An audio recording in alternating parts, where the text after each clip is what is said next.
Think that Kamala Harris could put together a crowd like this? No, no way. We are going to win this by a landslide.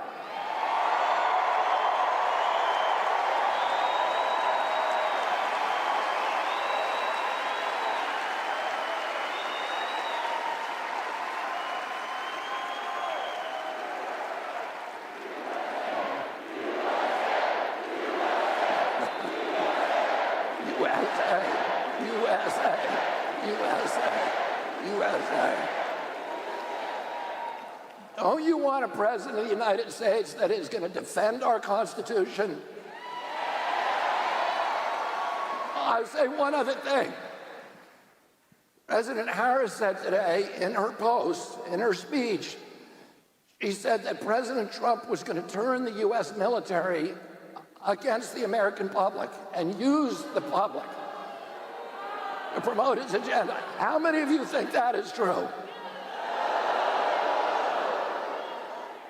Well, what's interesting to me is that the Biden-Harris administration has done something 2 weeks ago that has never been done in American history, which is to send exactly lethal force, to send a directive to the Pentagon, changing the law to make it legal for the U.S. military to use lethal force against American citizens on American soil.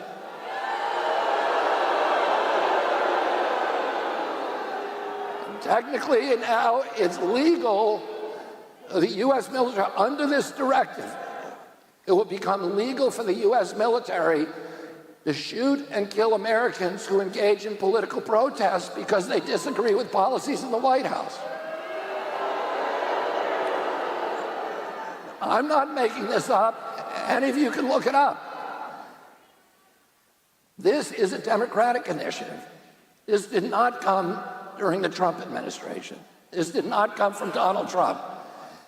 It came from the Democratic Party. And that's why I left the Democratic Party.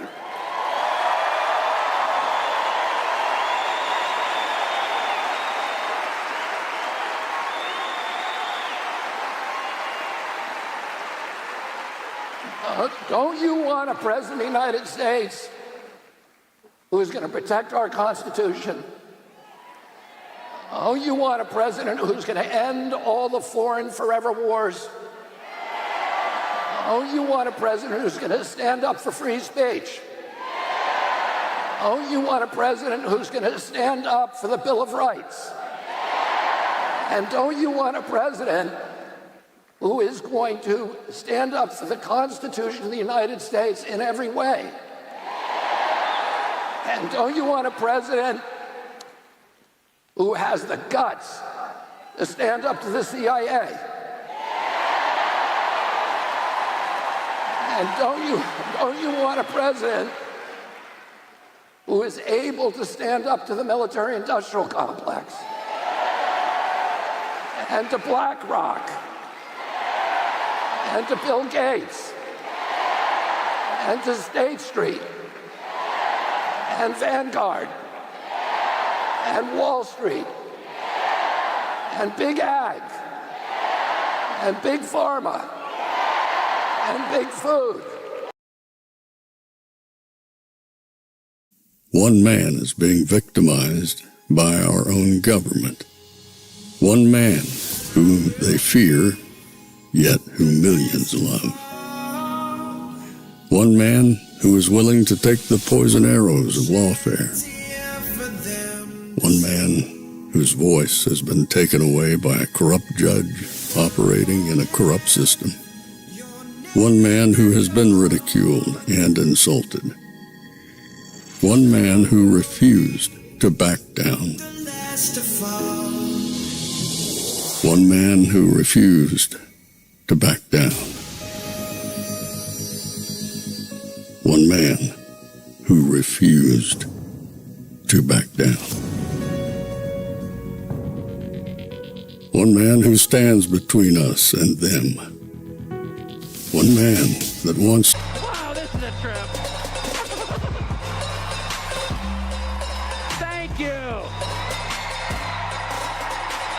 Can't believe I'm here. Oh, yeah. I have never in my life spoken at a political rally. I've covered a million of them for over 30 years, and I've never spoken at one, never thought I would. And I'm so thrilled. I'm honored to be here. I really am. And I am. It's totally without shame and entirely with gratitude I'm standing here. And I can't believe I just spoke after Bobby Kennedy. It's so cool. So here we are at an enormous Donald Trump rally less than 2 weeks before the presidential election. I'm following Bobby Kennedy Jr., and somewhere in a half-empty Union Hall in a cold state is Dick Cheney's creepy little daughter campaigning with Kamala Harris. And I have to say, that is a thrilling trade as far as I'm concerned. I never thought I would live to see the day when Bobby Kennedy would be one of the most beloved figures in a room full of Republicans, and Mr. Burns from The Simpsons and his criminal daughter would be Democrats. It's just absolutely wonderful. So here's my perspective. I think Donald Trump's gonna win, which is amazing. And that's why I'm here. I'm not here because he's gonna win. I'm here because I'm so thrilled by what I've watched over the past 9 years. This is the end of a redemption arc. I've really never seen anybody treated like Donald Trump was treated, ever. Anybody, ever. Attack him. I watched this all up close. Defame him. Indict him. Arrest him. Let him get shot in the face. And he's gonna win anyway.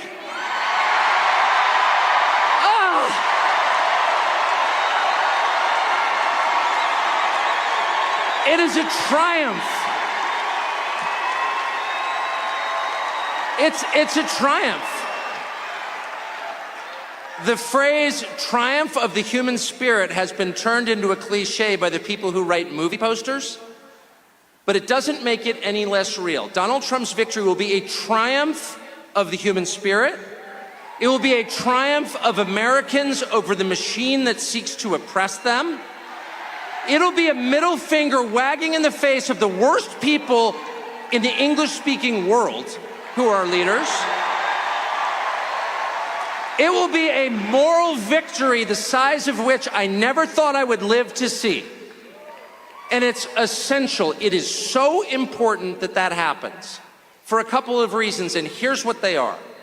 The first is to dissolve for all time, for the world to see, the primary lie about Donald Trump, which is that only freaks and misfits like him.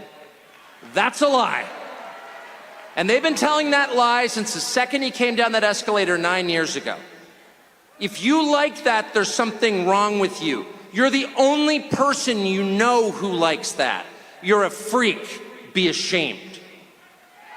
Do not talk about Donald Trump in public. Don't wear his dangerous little red hat. And if you're in the media, how dare you speak to him? And that was a lie from day one. It was a big lie. It was January 6th is an insurrection. What? It's the kind of lie that they tell relentlessly. They punish anyone who contradicts the lie because it is so preposterous it can only be upheld through force. And in the last 3 months, we have seen that lie dissolve like the Wicked Witch of the West under a bucket of water. Look around. Is this a room full of freaks and misfits? No, it's not. This is a room full of people who love their country enough to obey its laws, who sincerely believe in its founding precepts, who pay their taxes, who go to work. The ever-shrinking percentage of Americans who work a 40-hour week, who expect nothing from the system, and who have given their lives for the system, who are born in this country and plan to die here. And they're the most mistreated group in this nation, and they're also the biggest group in this nation. They're not some weird subculture of MAGA. They're America itself.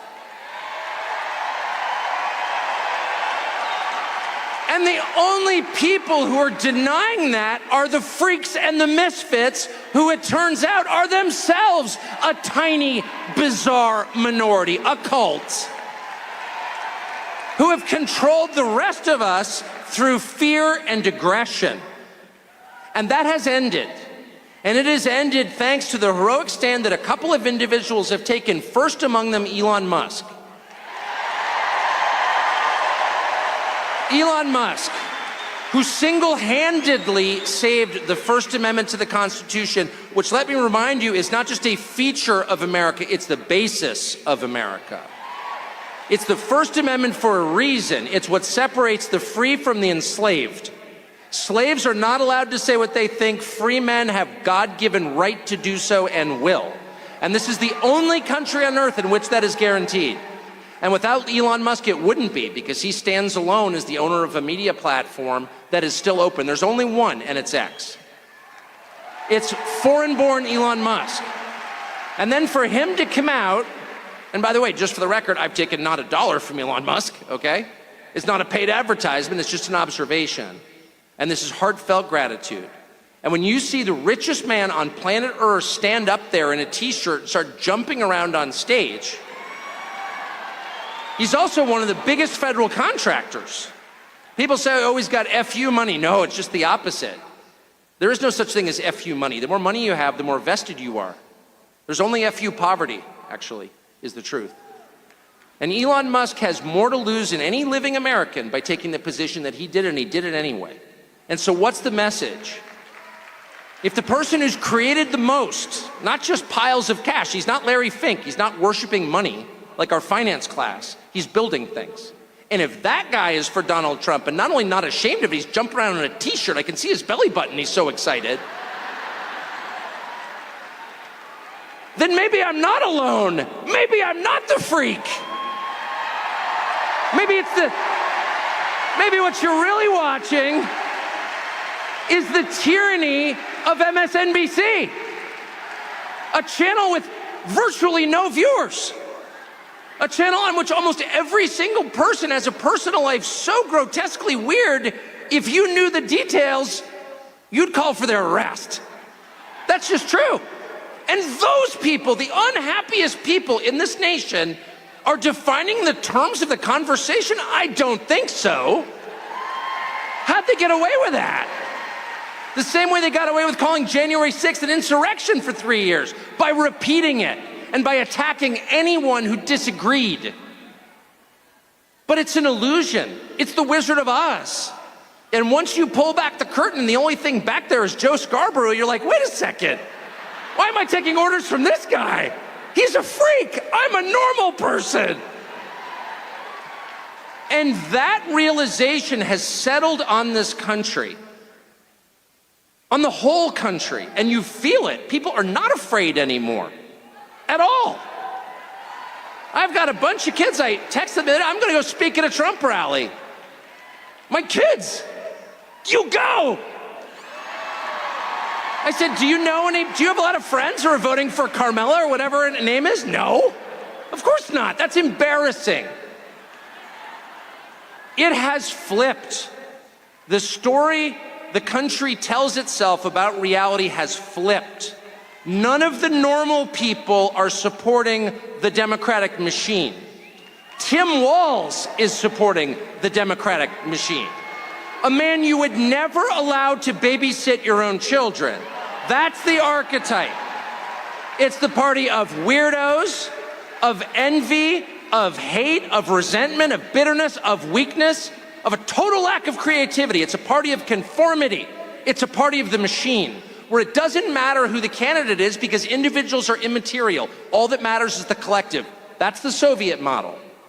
And opposing them is the rest of the country, slowly waking up to the fact that these people have no moral authority whatsoever. They have no legitimacy in a democracy where the government must rule by the consent of the governed. They have no consent. And the way that they've treated this country over the past 4 years is the most shocking thing I've ever seen in 55 years. to allow millions of people, mostly young men with no skills and no English, into our country illegally, and then fly them around at our expense and give them phones and put them on welfare programs that no American citizen can get? It is the most insulting, yeah, boo, but it's worse than boo.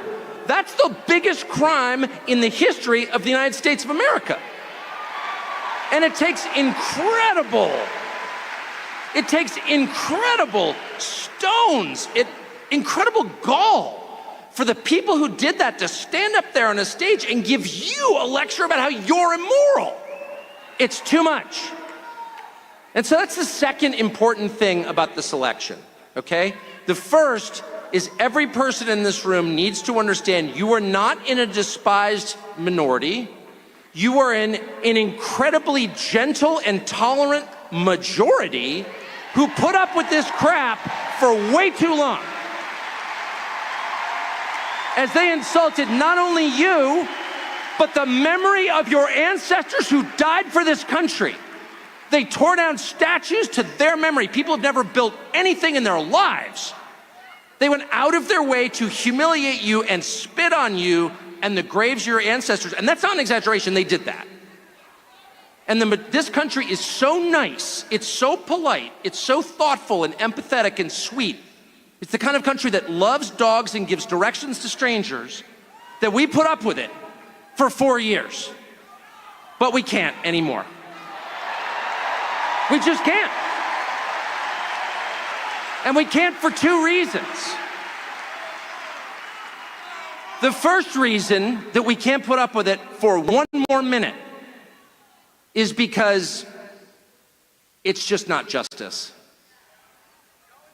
It's not justice. It's unfair. You cannot reward the most parasitic, useless, violent, nasty, aggressive people in your country.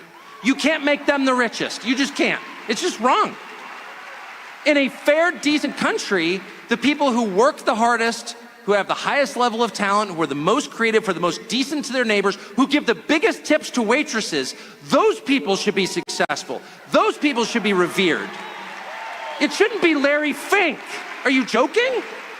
Kamala Harris shouldn't have a job. She has no skills. How did we wind up with a system where Kamala Harris, you couldn't change the tire on your truck, much less drive it? How did she wind up at the top of the pyramid? And then once she's there, she lectures you like you did something. It's too much. You can't allow that. It's an offense against the truth, against reality, and against justice itself. And the second reason you can't allow it is very familiar to anyone who has children, which is if you allow it, you will encourage more of it.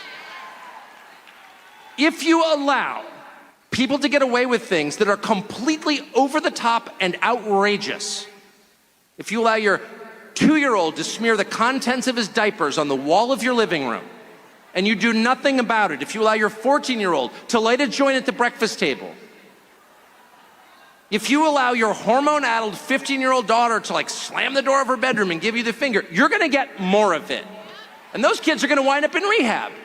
It's not good for you and it's not good for them. No. There has to be a point at which dad comes home.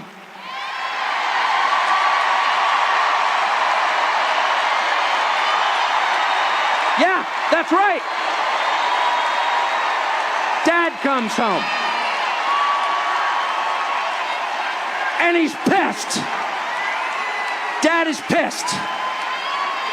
He's not vengeful. He loves his children. Disobedient as they may be, he loves them. Because they're his children, they live in his house. But he's very disappointed in their behavior. And he's gonna have to let them know. He's gonna have to get to your room right now and think about what you did. And when dad gets home, you know what he says? You've been a bad girl. You've been a bad little girl and you're getting a vigorous spanking right now. And no, it's not gonna hurt me more than it hurts you. No, it's not. I'm not gonna lie. This is gonna hurt you a lot more than it hurts me. And you earned this. You're getting a vigorous spanking because you've been a bad girl. And it has to be this way. It has to be this way because it's true. And you're only going to get better when you take responsibility for what you did. That's not said in the spirit of hate. It's not said in the spirit of vengeance or bigotry. Far from it. It's said in the spirit of justice, which is the purest and best thing there is. And without it, things fall apart. The Democratic Party machine, and notice I'm not beating up on Kamala Harris, who's just a hapless victim who happened to be there in the right color, so they grabbed her. Tim Walz, they needed some, whatever Tim Walz is. They needed a weak man, because it is the party of weak men and unhappy women. One of which leads to the other, by the way. Where you find weak men, you will inevitably find unhappy women. Sorry.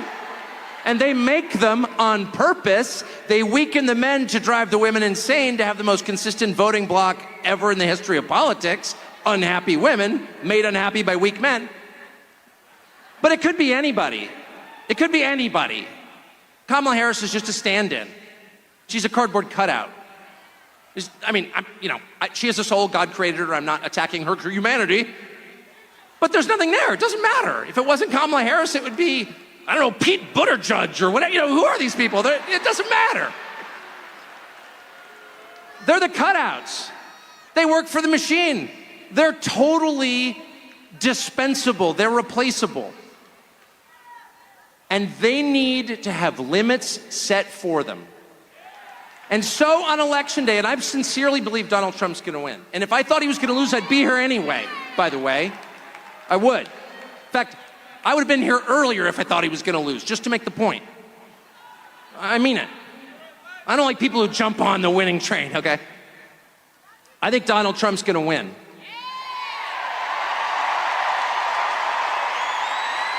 And not only do I think Donald Trump's gonna win, I think that the vibe shift has been so profound. I mean, the numbers suggest he's gonna win. He's ahead in all 7 battleground states. But much more important, and the early voting seems to be favoring him. But more important even than the conventional political markers is what you smell around you. And it's the return of freedom. It's the return of the country you grew up in, where you could say things like, I like that guy, and maybe you like the other person, that's fine. That was not allowed for 9 years. And it's allowed now. And I think, and it's because of what they did, by the way, they deserve this. But I think the vibe is so strong right now, I don't think we can get away with pretending something else happened. I don't think we can have another 2020 at this point. I just don't. I don't. Some woman who grew up in Montreal, Canada is lecturing me about America. Okay. I don't think they can do that, because I don't think people are gonna sit back and take it. I don't. It's enough. It's enough. That's the point at which you say, no, I'm sorry. I put up with this crap for a long time. I indulge your little fantasy. It's like when your teenage girl becomes a vegetarian, and you're like, okay, that's, okay, it's fine. No, I totally understand. You're like, it's a phase. But if that phase goes on for 9 years and includes destroying your major cities and allowing your country to be invaded by millions of foreigners whose identities you don't know, and whose purpose in this country is unclear, by the way, why shouldn't we feel threatened by that? If they go out of their way to crush families, to make it impossible for your kids to buy a house, getting involved in the sex lives of your children, which they are, if they do all of that, they need to lose. And at the end of all of it, when they tell you they've won, no. You can look them straight in the face and say, I'm sorry, Dad's home, and he's pissed. Thank you.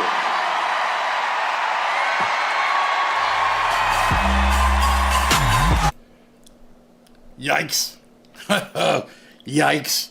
That's all I can see. So welcome to a different show tonight, obviously. Jumped in it early because RFK Jr. was speaking. And then Tucker just came in with a flamethrower and just burned down everything Democratic. Something tells me we're not in Kansas anymore, kids. Something tells me that this is going to be quite the different evening. If RFK Jr. and Tucker came out firing like that, I can't imagine what Trump's going to come out and say. Charlie Kirk has just stepped up to the mic.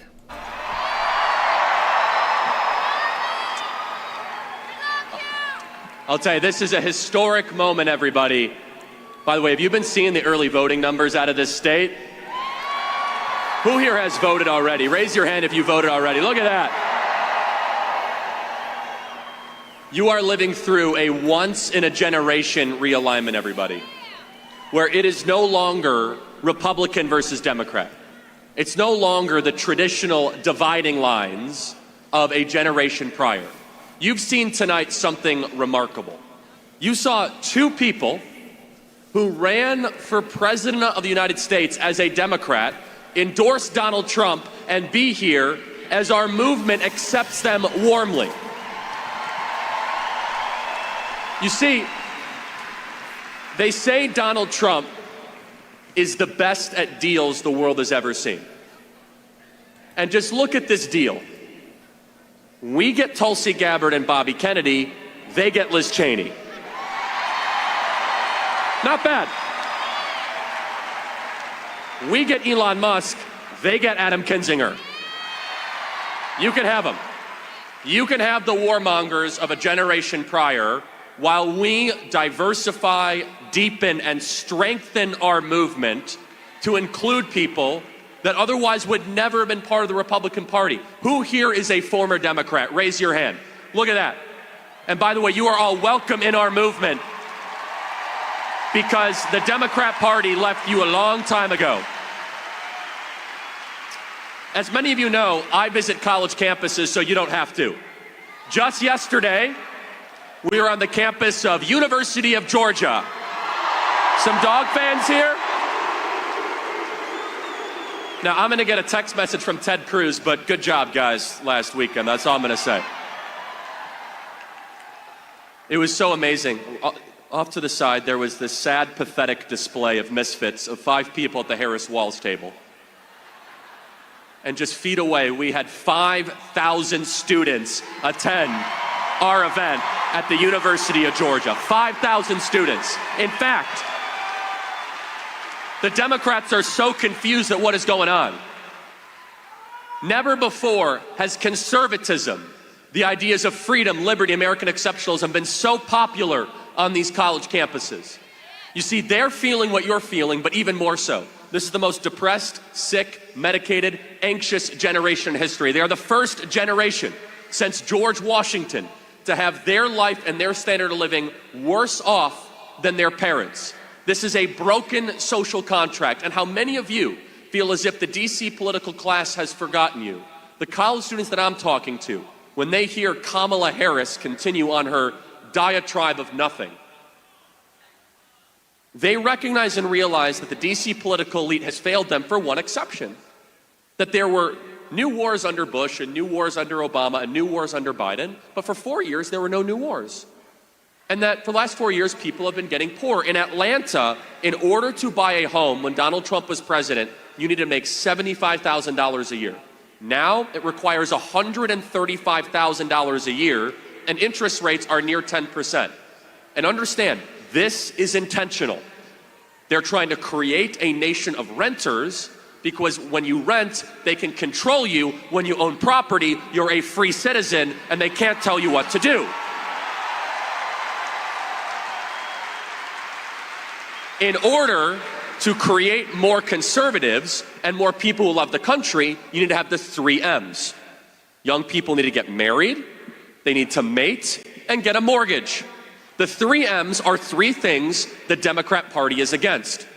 They do not celebrate marriage. They certainly do not celebrate having children. They had an abortion truck at their national convention, and they're making it harder than ever to buy a home. Donald Trump is running on a once-in-a-generation campaign to revitalize the American dream for a generation that has been mortgaged by the DC political class over the last 50 years.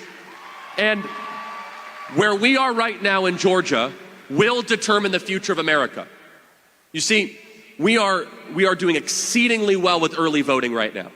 And this is a very important distinction. Election day is the last day of voting. We have 12 days of voting left in this state. We have days of voting still to remain. So for those of you that have already voted, you need to go find a low propensity voter, someone that is a little shaky about voting, and get them out to the polls. You have 12 days to outwork the Democrats, and that is my main message to you here. Do you really think, after they try to put Donald Trump in prison for 700 years, they've tried to assassinate him a couple times, impeach him a couple times, that they're gonna roll over in the next 12 days? You think they're gonna hand us the keys to the White House? What Tucker said is correct. The early voting numbers are good. The voter registration numbers are good. We draw crowds 10 times, 100 times bigger than them. But you're trying to tell me that John Brennan and James Comey and Clapper and Susan Rice and Barack Obama are just gonna say, you know what? We're 12 days out. Go have the White House, MAGA. No. Instead, you must be on guard. In fact, you must be vigilant that these people are gonna try something in a panic despair, the likes of which we've never seen, because they know that their time is running out. They know the American people are ascendant and that their time will soon come on November 5th. So what does that mean? And you could smell it in the air. You could smell the panic. You can smell the desperation. You could smell the disgust of what they see coming forward. And the thing that scares them and terrifies them more than anything else, is that we not just vote, but we get new people to go vote, and we chase every single voter in this state and in Arizona and in Nevada and Pennsylvania and North Carolina and Wisconsin and Michigan. You see, you're going to be able to tell your kids and your grandkids about this moment. You're going to be able to tell them about the moment that you were in Georgia and the entire country was put in jeopardy. You are going to be able to tell them about when the Constitution was put in suspense. And that is why this election feels bigger than any other election that we lived through. Because it's not just the typical corporate tax rate debate that we have enjoyed. Instead, it is so much bigger. It is civilizational defining. And you need to go to every single person you know and say, are you voting for Trump? I don't know if I'm gonna vote. And you have to repeat this. You say, no new wars, no tax on tips, no tax on overtime, no tax on Social Security, largest deportation effort ever, drill baby drill, gas prices low, restoration of the Constitution, Supreme Court justices we can trust, and an end to the lawfare. Those 10 things you tell every swing voter you know in this state, and you commit it to memory.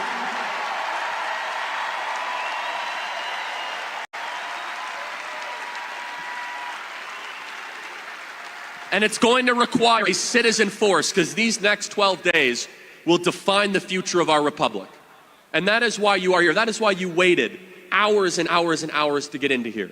And that is exactly what we're doing at Turning Point Action, to register new voters in states that are still registering voters, like Michigan, and same-day registration. And as I travel the country, and I'm doing this on college campuses, I can feel a surge, the likes of which was even greater than 2020, the likes of which that was even greater than 2016. It is a citizen-led movement, and let's just remember what we have been through, everybody. The forces of darkness have tried everything they possibly can. And what does success look like? It looks like, no matter what you throw at this movement, no matter how much you tar and feather us, smear, slander, call us names, cancel us, you call us a racist, or you try to put our candidate in jail, that we understand that this is a different type of divide. This is the citizens of a country who we own the country, not them. We own the country, not them. We're in charge, not you. You work for us. And we are going to send a message. And Donald Trump is a metaphorical, you hear that, media? A metaphorical Tomahawk missile against the DC ruling regime to send them a reminder, we're in charge, you're not, we're the boss, you're not. You see, the media, they're starting to really get upset and say, why is it that people are still voting Trump after all these things? It's because of all of these things that we're still voting for Trump. Because I look at a man who refuses to give up. They say, well, is this someone that you want your kids to grow up and to look up to? I say, yes, I'm gonna tell my son that in the line of fire, that if you ever think as if things could ever get dark and you rise and you say, fight, fight, fight, I want my son to be like that one day. I want my kids to look up to a president that even though they take his business empire away and he's facing 7 lifetimes in prison, he keeps on fighting for you, where he has nothing to gain and everything to lose to get into the arena. There has never been a candidate in modern American history that has lost so much for something that did not benefit him, but instead put you in the room. And that is why they are so anxious and nervous. I want you to understand what's going on here. Right now, they are popping pills at Pfizer that Bobby Kennedy might run the FDA and the CDC, everybody.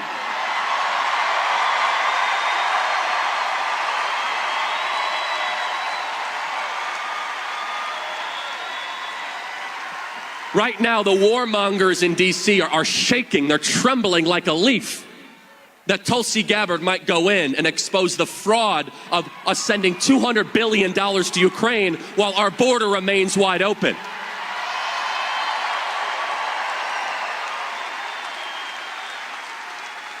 The government gangsters, as Kash Patel would put it, that have robbed us blind, they're starting to get really nervous saying, is Elon Musk really going to come in and look at our budgets? Oh, you better believe Elon Musk is going to come in and look at your budgets. The Department of Government Efficiency czar. And what a combo team, everybody. It is from people that have gained so much in the system and a bottom up. And the only people supporting Kamala Harris are the ones that are happy robbing more from you and covering up for their crimes. Let me say that again. The only people supporting Kamala Harris are comfortable robbing more from you and covering up for your crimes. For 50 years, this part of America has grown poorer while the Kingdom of Washington, D.C. has grown infinitely richer. The wealthiest counties in America are all centered around Washington, D.C. And the heartland of this country and the industrial base of this country, where the muscular class built this country, have seen their jobs shipped over to China, and we got a bunch of opioids in return and piles of plastic and deteriorated neighborhoods that we no longer recognize.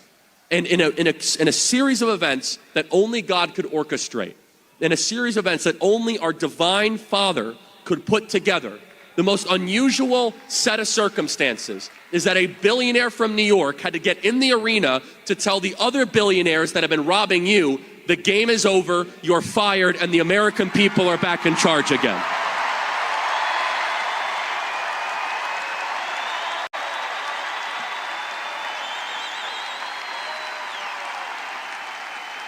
I will close with this. We are here in a state that is a very Christian state, a state that loves God and loves Jesus.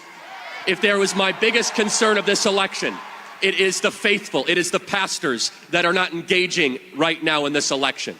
We have 12 days left, and you need to lovingly challenge pastors that are silent that you have a biblical obligation to engage in this election, that you have a biblical obligation to fight evil and to exalt righteousness. For no other reason than 320,000 missing kids on our southern border right now, which is modern day slavery, and Donald Trump will put an end to it. Donald Trump is the most pro-life president in American history, as he was responsible for the reversal of Roe versus Wade, moved the embassy to Jerusalem, and more than anything else, everybody is on the other side. The Democrat Party supports everything that God hates. The Democrat Party is espousing the death of the unborn, the mutilation of our teenage kids, open borders, the destruction of our sovereignty, the elimination of our currency status. I believe there is a spiritual battle happening around all of us, but don't expect a spiritual victory if our own pastors do not engage.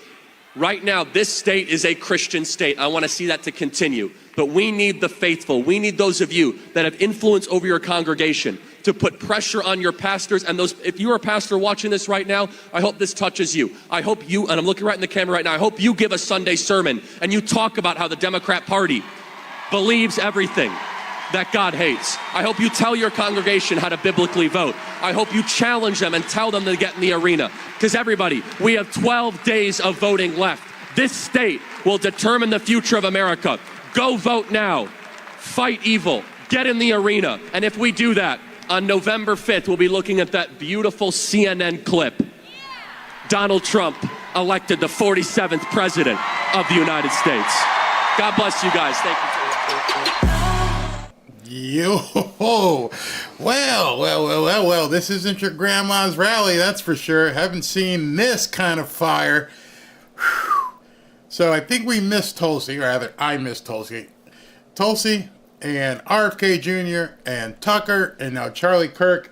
I don't even know who they can else be bringing up next. Maybe Vivek, maybe, who knows? Who knows? Maybe Eric Jr. Eric, and then maybe Don. I haven't seen Don Jr. talking a bit. But, man, this is a packed lineup of people who are bringing nothing but fire tonight. I think that little stunt that Kamala pulled this afternoon by calling Trump Adolf may have backfired. She may have asked for more than she could have bargained for. Like I said earlier, that campaign is over. What they're going to do next, I don't know. Something tells me they're going to try something very bad. Very, very bad. Very dangerous. Who knows what they will try. She's done. It's over. It's you can see it. Look at this arena when I put it back on. Hold on. Let me go ahead and, because they're playing music, let me cut to this arena.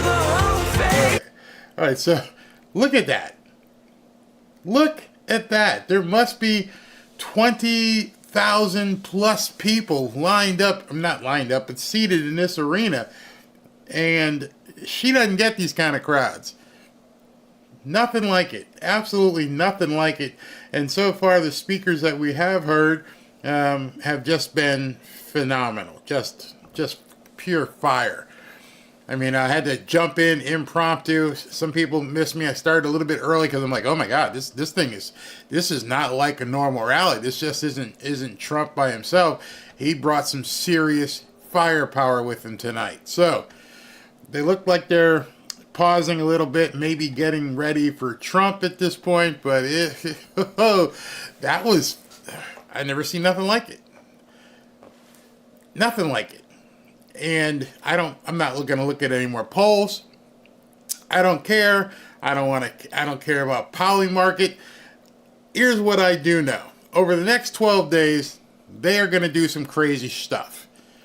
The media, they're going to go nuts and say whatever they can possibly say. Don't know who they think they're going to influence. It's over. But they're going to do some crazy stuff. Oh, it's fascist. Hitler. Blah, blah, blah, blah, blah. And they're probably going to trot out another 4 women that say that Trump touched me inappropriately. And they're probably going to get some former employees that say something. They're going to try everything. It doesn't matter. We don't care. We don't care. We understand this is what you think you're going to do. Meanwhile, what Trump is doing, obvious as you see tonight, he's bringing fire. Absolute fire. 2 rallies per day for the next couple of days, except for Friday. It's 1 rally and then a visit with Joe Rogan. So that's going to be absolutely huge. Nobody's paying attention to her. I mean, literally, she's done. She comes out and reads that statement about Trump being Hitlerian, turns around and walks back inside after, 2.5 minutes? That's it? That's the entire exposure of your day. And you're running for president. They ain't gonna cut it, girlie. They ain't gonna cut it. Not with the fire that Trump is bringing right now. Who's your daddy? I loved how that analogy that Tucker said. Daddy's home, and he's pissed. Perfect. I can just see that image. Daddy's home, and he's pissed. You've been stealing from the American people for so long. You think that's what you're supposed to do. You think that's how things are supposed to run. You've convinced the idiots on the left that that's okay. You're going to eat the bugs and live in a pod. You're going to own nothing and be happy. They actually, think about that for a second. For a ideology to actually put that out there. They didn't hide it. It wasn't spoken in closed doors. They put it out there as a campaign. You will own nothing and be happy. What kind of a zombie would you have to be to go, I will own nothing, I'll be happy. I'll own nothing, I'll be happy. You didn't know that they were going to turn the Matrix into real life and just make you just think you're going to live in this pod and eat bugs. Because we're not going to allow you to have meat. And we're not going to allow boats to go fishing, so we got a lot of crickets for you. Chocolate-covered crickets. Oh, no, can't have chocolate. Too sweet for you. These people are absolutely effing crazy. And it's fun. I love what Tucker said, because now, with all the stuff I have to deal with here, and the only place that you can talk is where Elon Musk is, and you can see how quickly they went after him. And they even went after the McDonald's where Trump worked. They said all these stories out there about, they fed E. coli to people, or they didn't wash their hands. And I'm like, really? Really? Is that how petty you are? Just shut down anybody that has any adversarial thoughts against the Democrat Party. You just want to shut them down. You want to shut them up. And the only reason they can do that is because they got used to it. It got comfortable. Telling people, nope, you can't be on Twitter, you can't be on Facebook, you can't be on YouTube, you all need to shut up. And it got comfortable. They accepted it as reality. And right now, people are saying, like Tucker said, it's time to give them the middle finger, theoretically. And figuratively. That's how I think. Why show that empty space? What empty space? Huh? I don't know what you meant. Exactly, Barry. They have been so crooked for so long. They don't know. Understand was it Charlie who said? Yeah, I think it was Charlie. That the richest, basically, zip code area in the country is right around Washington, D.C. How can that possibly be?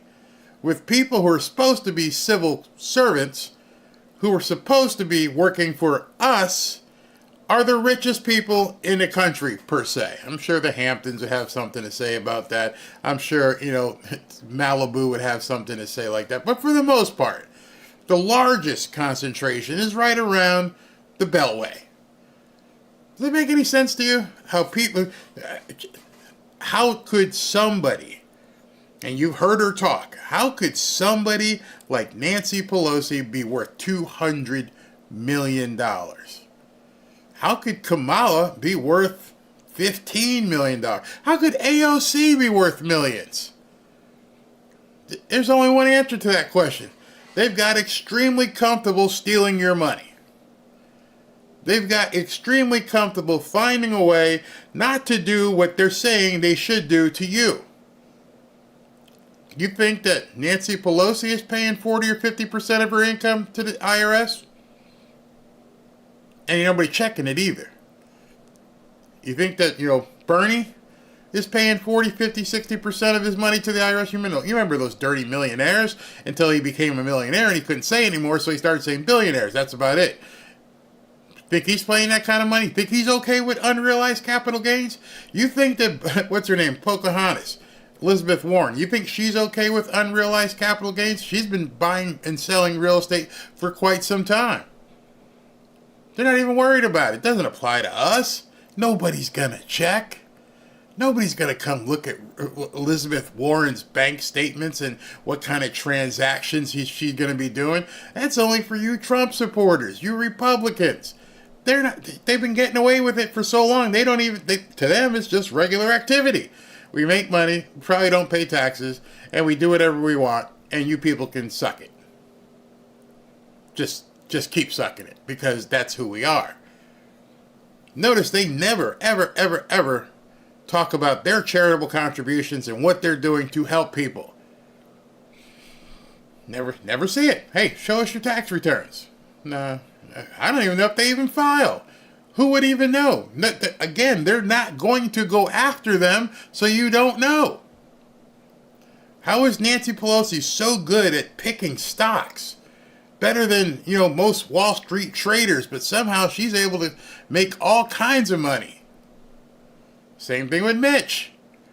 It's been a game. It's been a game for so long, and now all these people who have made millions, tens of millions, possibly hundreds of millions, are seeing somebody who knows their game because he told Hillary in his first debate, I know what you're doing because your laws allow me to do the same damn thing. He straight up said it. And you won't change. And what did he further go? He goes, and you won't change them because you like it. So now all of a sudden Trump's coming in, and I'm telling you, maybe tonight would be the best night for it. I'm really feeling like he's about to drop a hammer on taxes. No taxes on tips. That's pretty cool. No tax on overtime. That's cool. No tax on Social Security. Wow, that's really cool. No tax on car loans, or rather you can write off car loans. Cool. I'm waiting for him to say it. You know what? No tax for the firefighters and police and first responders. Okay, that's really good. Well, the hell with it. No tax. I would love for him to say within 18 months, we're going to get rid of the IRS. We're not going to tax anybody. We're just going to go to a sales tax, a flat sales tax across the country. Here's how much it's going to generate, and I'm going to generate the rest here with tariffs, and we're all going to be happy.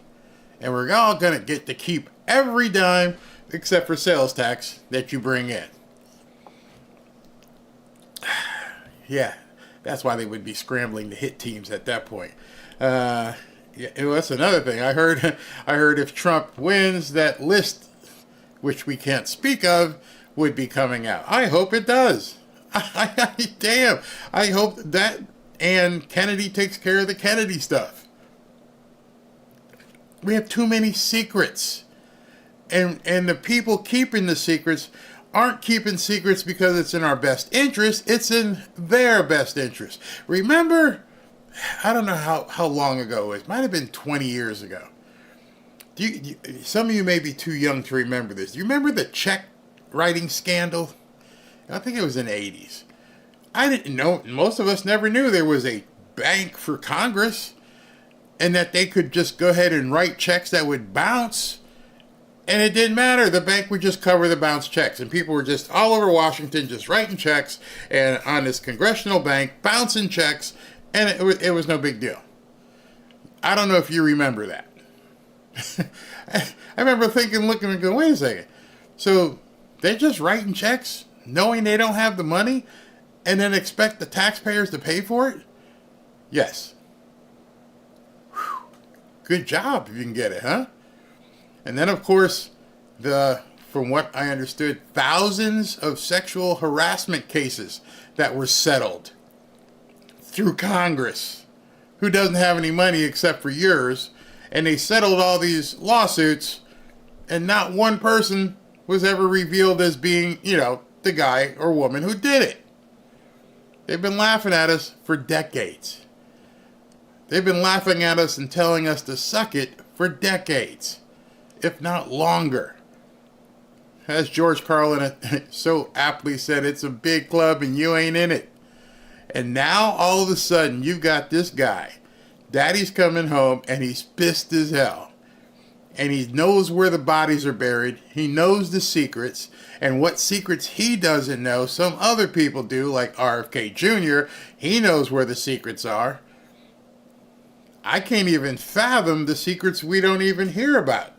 The stuff that we don't know that they're like, okay, here's one for you. And we were like, oh my God, that happened? Yeah, that happened too. And here's some more stuff for you to look at. Stuff that you and I would go to jail for, and these people have just been operating like it's some governmental privilege. They can do whatever they want, anytime they want, and nobody is going to... and this is both sides. Oh, don't get me wrong. This isn't just Democrats. There's a lot of Republicans right now who've got tight sphincters.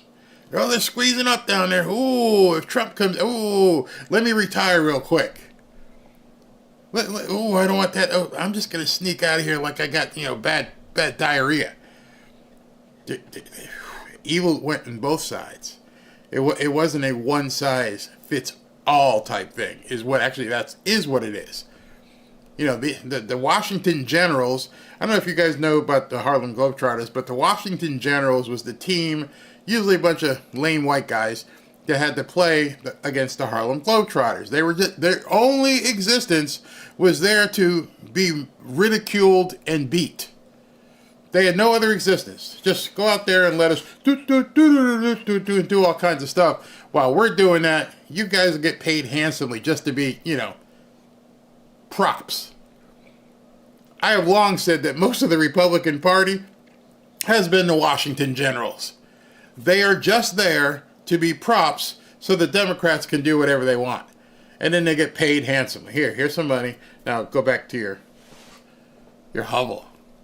And meanwhile, they take it and they learn how the game is played and they don't make any bones about it. And then they stay there for 50 years, 40 years, 30, no term limits. We'll stay here until we croak. We're making a ton of money, but you're not doing anything for the people. It's not about that. When's the last Republican congressperson or senator that you know has been truly on fire for changing all the stuff that you see go on right now? How did Donald Trump be the one to come up with taxes on tips? No taxes on tips. How did Donald Trump be the one to say we're not going to tax overtime?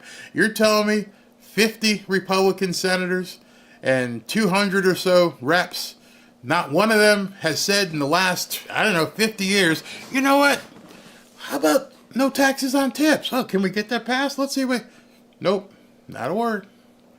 How about no tax on Social Security? Nope, not a word. Why is that? That's the answer to that question, is what they're terrified of, and deservedly so. I mean, if you imagine people like Tucker and Tulsi and Elon Musk coming in with Donald Trump to basically, and RFK Jr. to basically rip through this government and say, we're changing it all. This cesspool needs to be cleaned. It's no longer a swamp. It's a cesspool. It's a dirty, toxic waste dump of putrid women and men who have done nothing but sold out America. And now it's time to just flush these people. And at this point, let God sort it out. So if you're worried about going to jail, if you're a congressperson or a senator on either side of the aisle and you've done some funky stuff, or you flew over to an island and partaked in, one of the 325,000, you need to be exposed. Yeah, at this point, it's beyond the capacity for her to win. So it is going to be too big to rig. Now we just have to wonder what in hell they are going to do. I mean, it's very suck us right in, very compelling.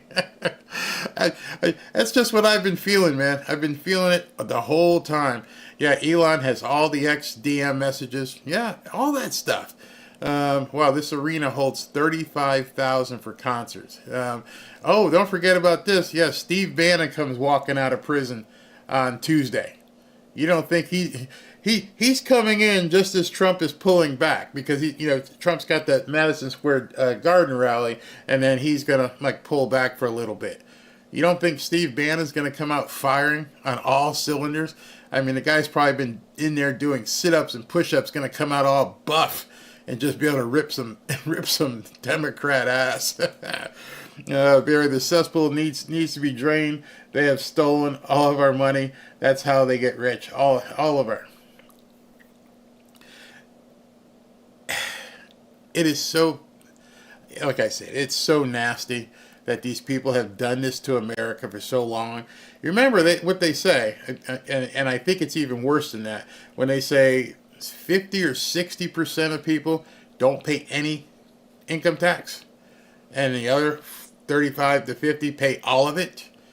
Well, I wonder how many senators and Congress people are in that 50 to 60% that don't pay anything. How about no more property taxes?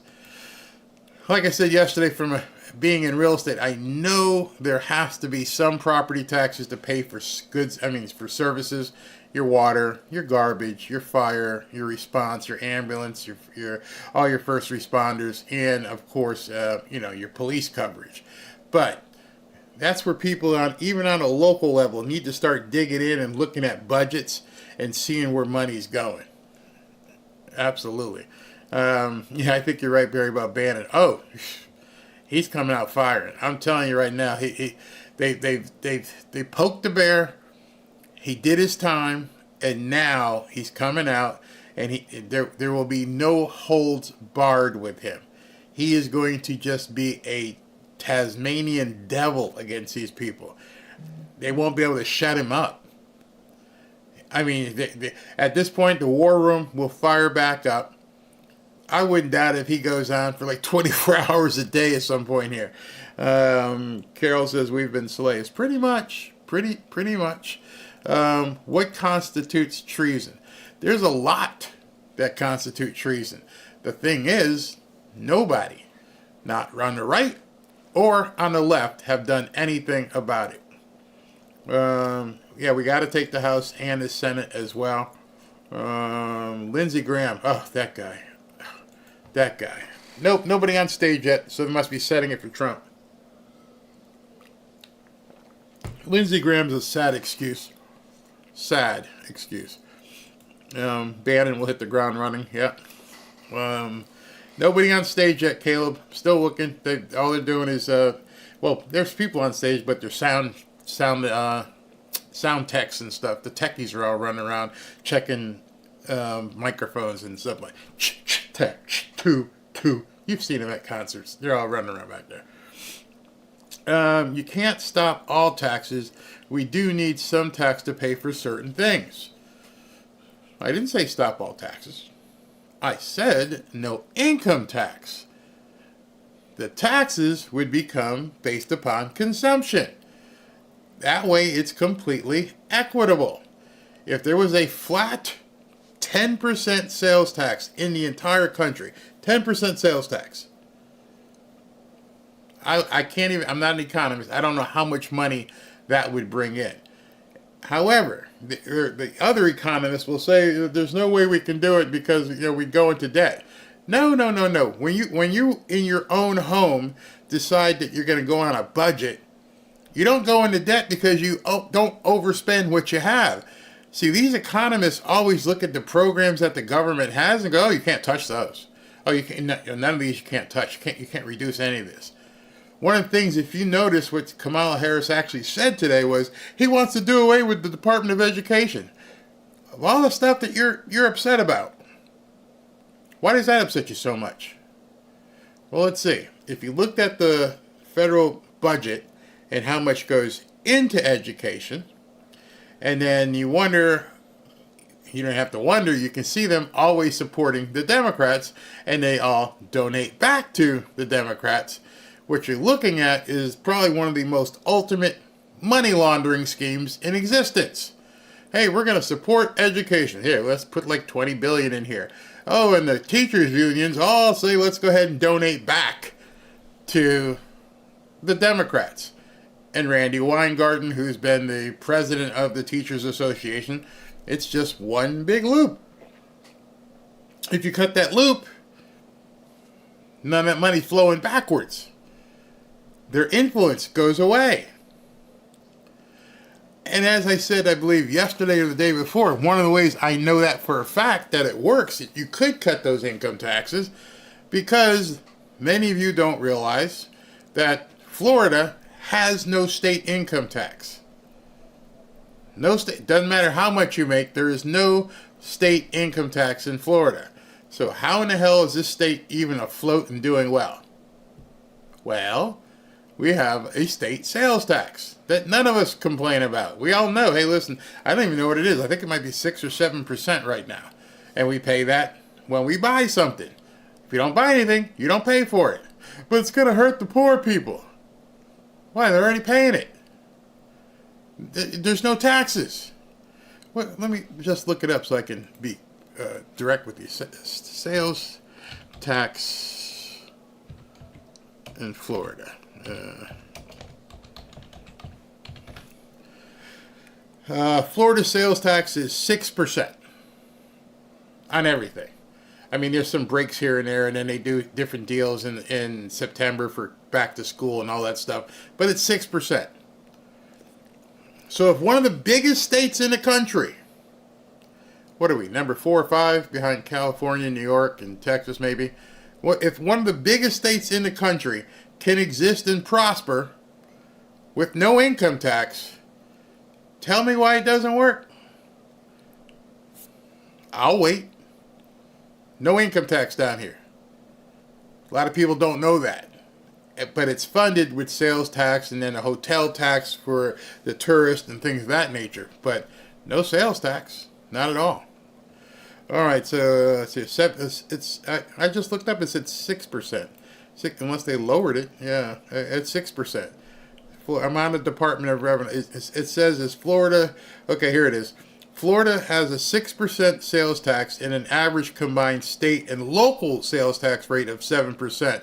Florida has a 0.71% effective property tax rate on owner-occupied properties. All right, so 6.7 if you add the other taxes, or say 7. So when people say, "Oh, it can never be done," I'm like, "Well, I don't know what to tell you. I'm living in a state that does it. It's a perfect model. Why couldn't it go? Why couldn't it work in the smaller states?" And nobody ever. The Democrats don't even want to have that discussion. I mean, and when people say stuff like that, and they say, "Well, it could never work. We need some taxes," I'm like, "No, what? No, we'd be fine. Go ahead and buy your bag of Cheetos if you want, and you're going to pay 6 or 7% on it, whatever it is." But other than that, yeah, no tax in Delaware. So a lot of people don't know that there's different states in the union that don't have income tax, and it's kind of hard. If watch football or anything, and you watch when players get traded or the free agents, and one of the things people always say is, "Oh, he's going to go play for the Jets in New York, but it's a heavy sales tax, and so you have to up the income so that the guy can net the same, because in New York you pay your federal, and then you got to pay your state, and then you got to pay your city," which I think is like it just keeps taxing you all the way down. Income tax is supposed to only be for federally connected earnings, whether it's a job, a contract, property use. It's not for private earnings as they're now using it. Yep, absolutely. How big is this rally? Man, I gotta say 20,000+ seated. I don't even know how many people they got on the floor. I'm paying that in Illinois plus all the other crazy taxes, right? Texas, no income taxes in Texas. It's crazy. Somebody said, "Isn't that from the lottery?" Let's see here. Connecticut. I used to live in Connecticut. Yep. Connecticut. They need what they call revenue, which is not revenue. It's a tax. But they try to use the word revenue so it doesn't piss people off. Because I'm like, we need to increase revenue. You're not a company. You're not generating anything. You're taking from people. And then when you take from people, you look over here and say, "What can I spend it on?" And then that's where the problem is that all this laundry list of crap that you have here, nobody ever has the cojones to step in and go, "Nope, nope, nope." Those of you who follow world politics and world economy, you have to look no further than what Javier Milei is doing in Argentina, where he walked in and went, "Nope, nope, nope, nope, nope," and cut all that stuff. And now the country is becoming much, much more solvent, much quicker. It's not hard to do. You just have to have the balls to do it. And our government, both sides are in on it, and so they don't do it. Put it this way, what's the worst that could happen? Taxes were never supposed to be an ongoing thing. Nope. Hey, Amy is at the rally. She says, "We are all waiting for Trump. This rally is awesome." Oh, Amy, have a great time. We're watching here, and it looks like it's pure fire. Yes, we have property taxes here. And Kamala wants to raise it. Wants to raise your taxes and give it away to other people. You got it. We got to give it to them, because we all, start this race at different places, and we need to end up at the same place, and some people didn't start in the same place, so we need to make sure that it's okay for them to shut up. That communist crap. You never own your own house because you are taxed forever. I'm pretty sure there's this thing called equity. You own your house. Um, we literally had a war over a 2% tax, and now she wants to raise it to all kinds of numbers. Yes, tourism helps quite a bit here in Florida. Absolutely. I heard, hey Barry, I heard early today, an elderly man screamed, "Jesus is the Lord." Absolutely, that's awesome. That's really awesome. Yeah, they don't call her the tax queen for no reason. All right, so a lot of people have asked me this. So here's what I'm looking at in terms of the Joe Rogan thing on Friday. First thing, they're taping it Friday. They have not released when it's going to be aired. That's number one. Number two, if he's going to be releasing it on X versus on Spotify. So I don't know if Spotify is releasing Rogan and letting him do this as a separate event, or is he going to do it on Spotify? If he does it on Spotify, are Spotify letting other people cover it? If Spotify says, no, this is ours, we don't want anyone else to see it other than here, then no, I won't be able to, because they will basically put a copyright on it and say we're not allowing anybody to show it. However, getting around that, I would gladly do it on X, because X, for some reason, they don't have the same rules as some of these other platforms. So there's a couple things we're waiting to find out. One, A, when is it going to be released? B, is it a Joe Rogan and Trump sit down, or is it a Spotify event? And if it's a Spotify event, are they allowing other people to cover it? So no details as of yet have been released. As soon as I know, I will tell you. Florida has a huge property tax. No, that's not true. It's called per mill. And I don't want to go all the way through that. Per mill is based upon a certain rate, based upon the value of the property and where it is and stuff like that. If it's on YouTube, you just can't grab. It's hard to get into, but if it's being shown on YouTube, you just can't grab a YouTube feed and show it on another channel. So that wouldn't work. It would have to be a off platform feed that people are allowing you to tap into. What about live Junior podcast? Junior who? Not really sure. JR. Who's JR? Joe Rogan. Oh. Well, if it's, like I said, I just explained it. If it's live we know it's not live. All right, let me take that back. It's not live. They are indeed taping it. Excuse me. So they're taping it, and when they drop it, I'm not sure. So it's not live. People say, I don't know who's telling you this, you guys, this stuff. It will not be a live event. It's not. Okay, it's going to be taped.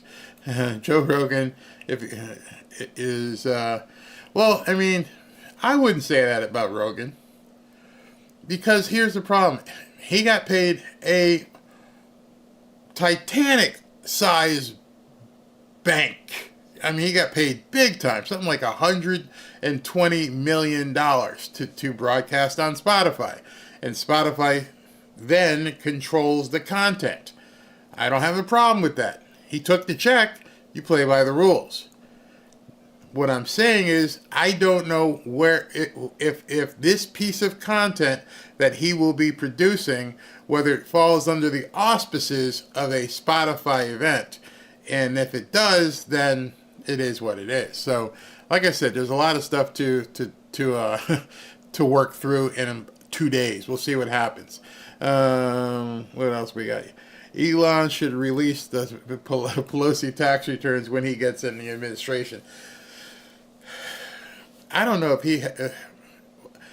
you just can't willy-nilly start releasing people's tax returns. So I don't think that would be the thing to happen. We don't want to be like them when they leak stuff about Trump and everything else.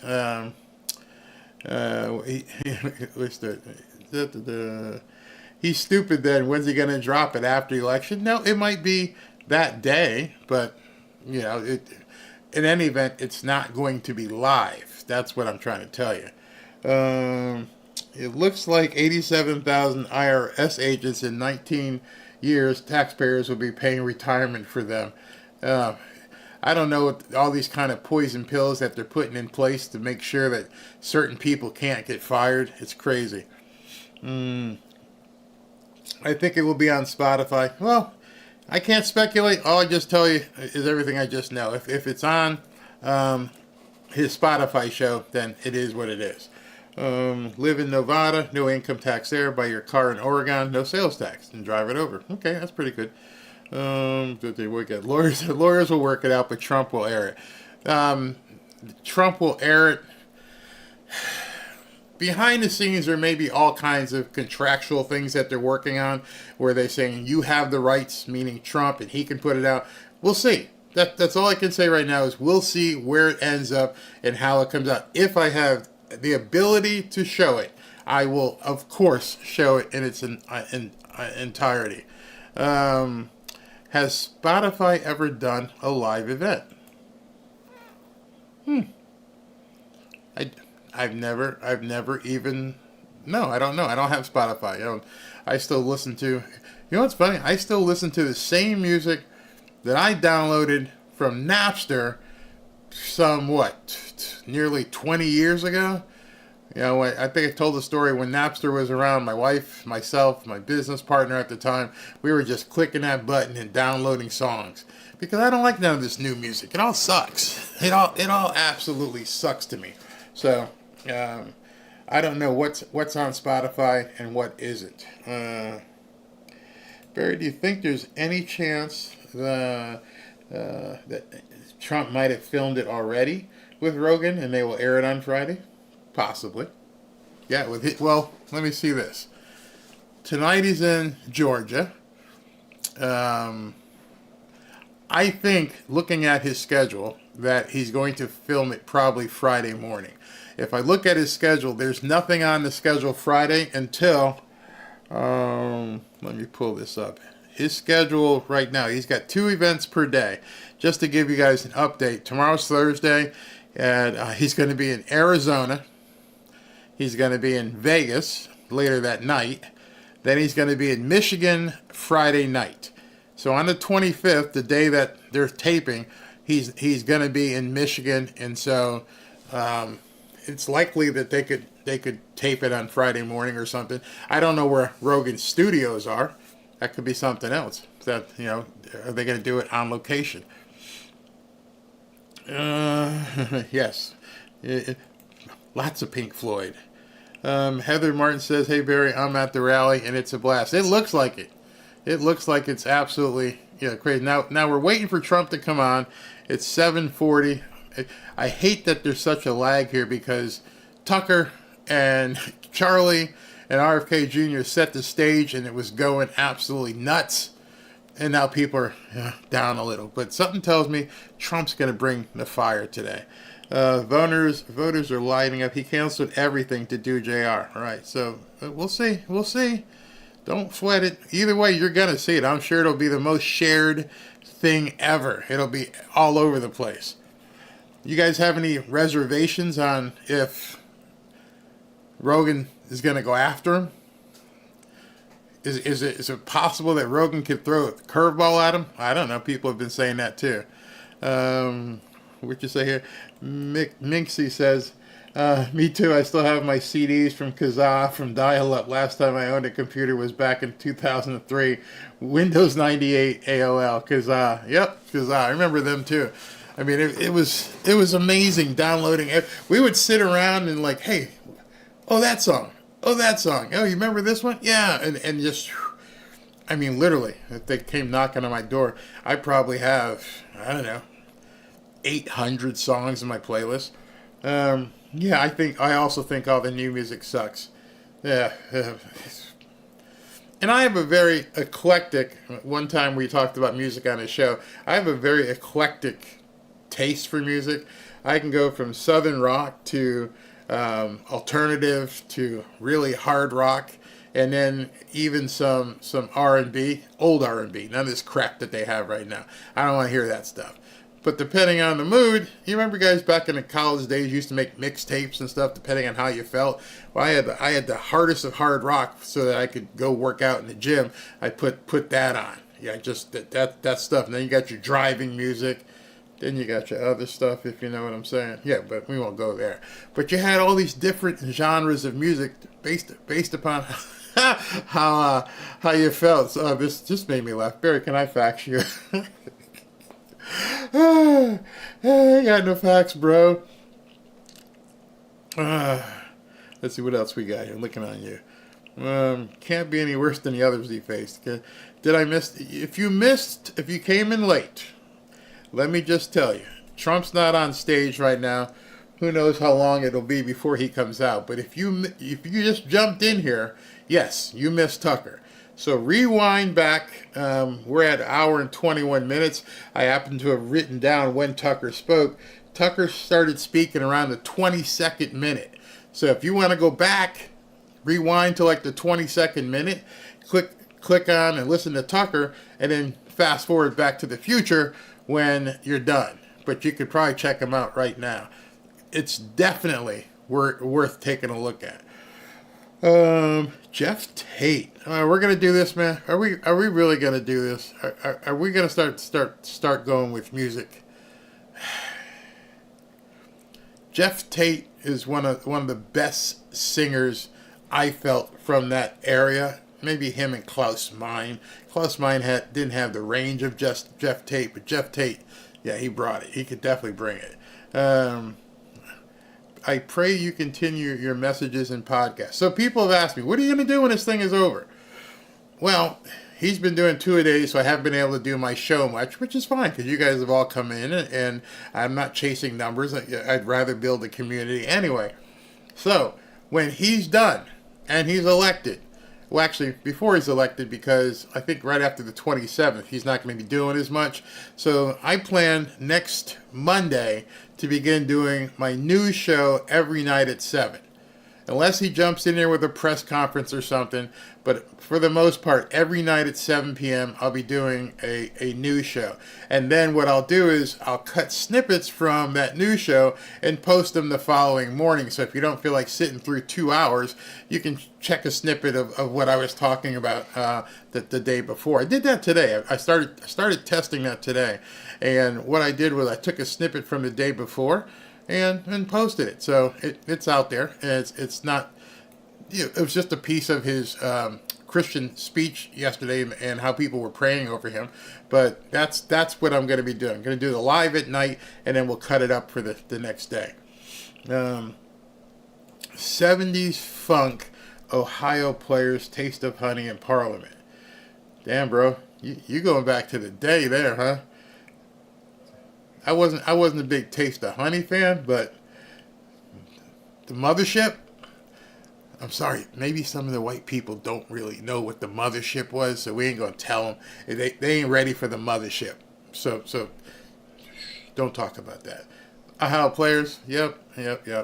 Cassette tapes and Sony Walkman. Man, you guys making me feel old here. Once he's elected, all hell is going to break loose. Absolutely. Okay, I guess we're going to talk about music, huh? This is where we're going to go. Led Zeppelin was the greatest band ever. It's hard to argue with that. Yes, Barry, you could put out all the news so we can watch the news from you because you know the best news. Thank you. Thank you very much. Going to try my best. All right, here we go. Everyone's going with the music stuff again.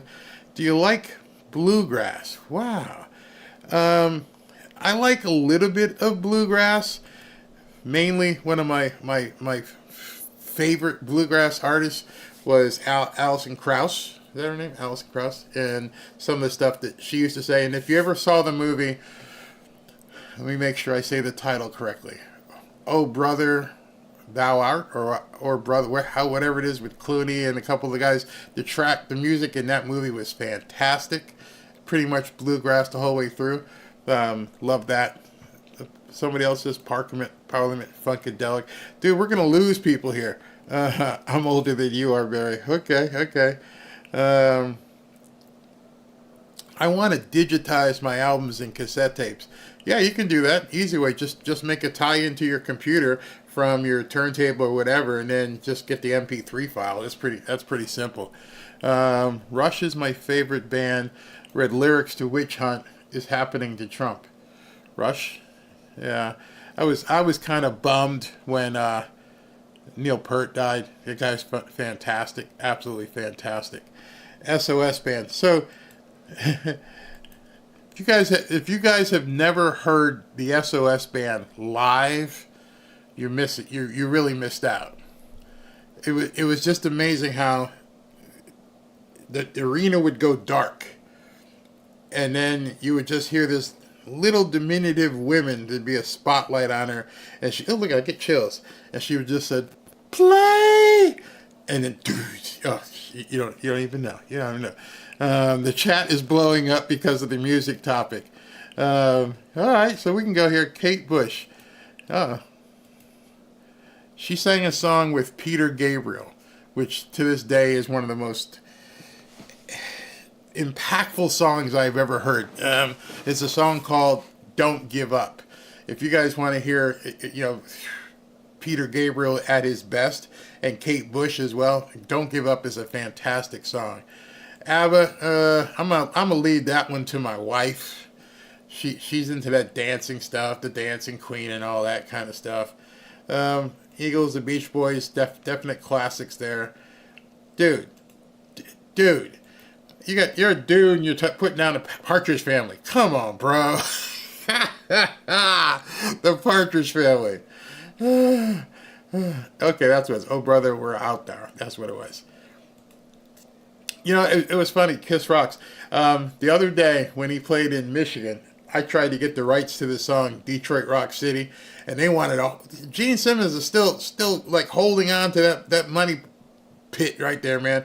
He understands how to market. He knows what he wants to sell, and he knows what his stuff is worth, and they weren't giving that up. Mark Knopfler, I know everybody loves Sultan of Swing, but my favorite Dire Straits song is Brother in Arms. So that's where we go there. Earth, Wind and Fire, best ever. Yeah, they still rock. Dion and the Belmonts. Dion was my mom's favorite singer. When she passed, it was just fun to hear her. She loved Dion, absolutely. The Stones, I like that movie, Don't Give Up. Yep, Don't Give Up. If you haven't heard that song, it's a very, very stirring song. Uh-oh, we got somebody. Hold on. Home, and I got to tell you guys, when I was asked to be here, it was really a no-brainer for me. Not only is... Speaking of music, if you guys don't know, this is Jason Aldean, huge country singer. And I wanted to share a couple personal stories with you guys about the man he is when the cameras are not rolling. One is, I was down in Florida. We live in Florida part-time. So I was down there. I got a chance to play golf with President Trump. And so we're coming up to a green one day, and his grounds crew was working. They kind of got out of the way so we could finish the hole. And after we're done, he walks up. There's like 4 of these guys. He walks up and says, "Hey, man, nice to meet you. How long have you been here? How long have you worked here?" I think the guy told him 5 or 6 years. He just shucked him off about $500, thanked him for his loyalty to him. And next guy, "How long you worked here?" 6 years. Gave the guy some cash, never turned around, no cameras rolling, no anything. And it told me a lot about the guy the very first time I ever met him, that even when the cameras aren't rolling, he's just an amazing person.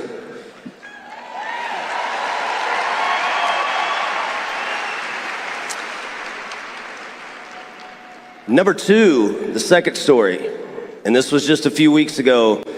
After Hurricane Helene came through and devastated part of our state of Georgia here, in 5 days, President Trump raised over $6.5 million for Georgians to help rebuild our state.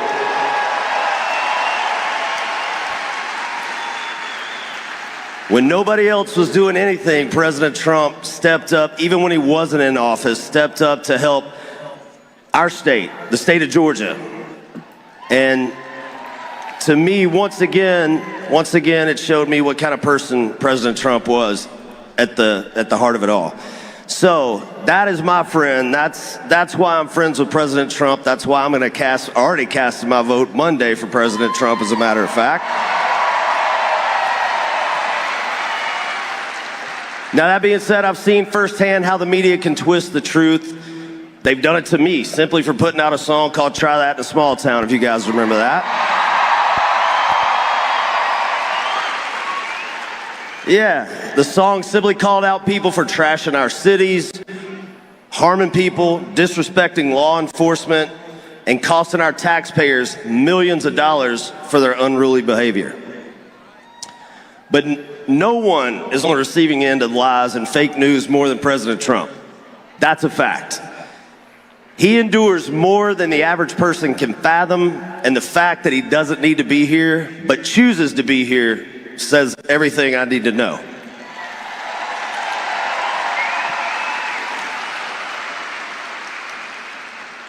He's a president who, when knocked down, gets back up, raises his fist in the air, and says, "Fight."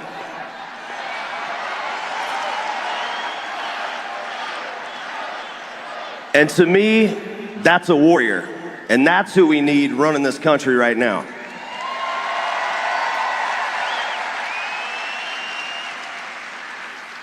Georgia is so important to this election. It is a swing state, and every vote is necessary. So do not sit this one out. Get out and vote. Vote early if you can. We need a future where our freedoms are protected, our economy is strong, our children are safe, our borders are secure. And to me, that leader is none other than the 45th President of the United States, Mr. Donald J. Trump.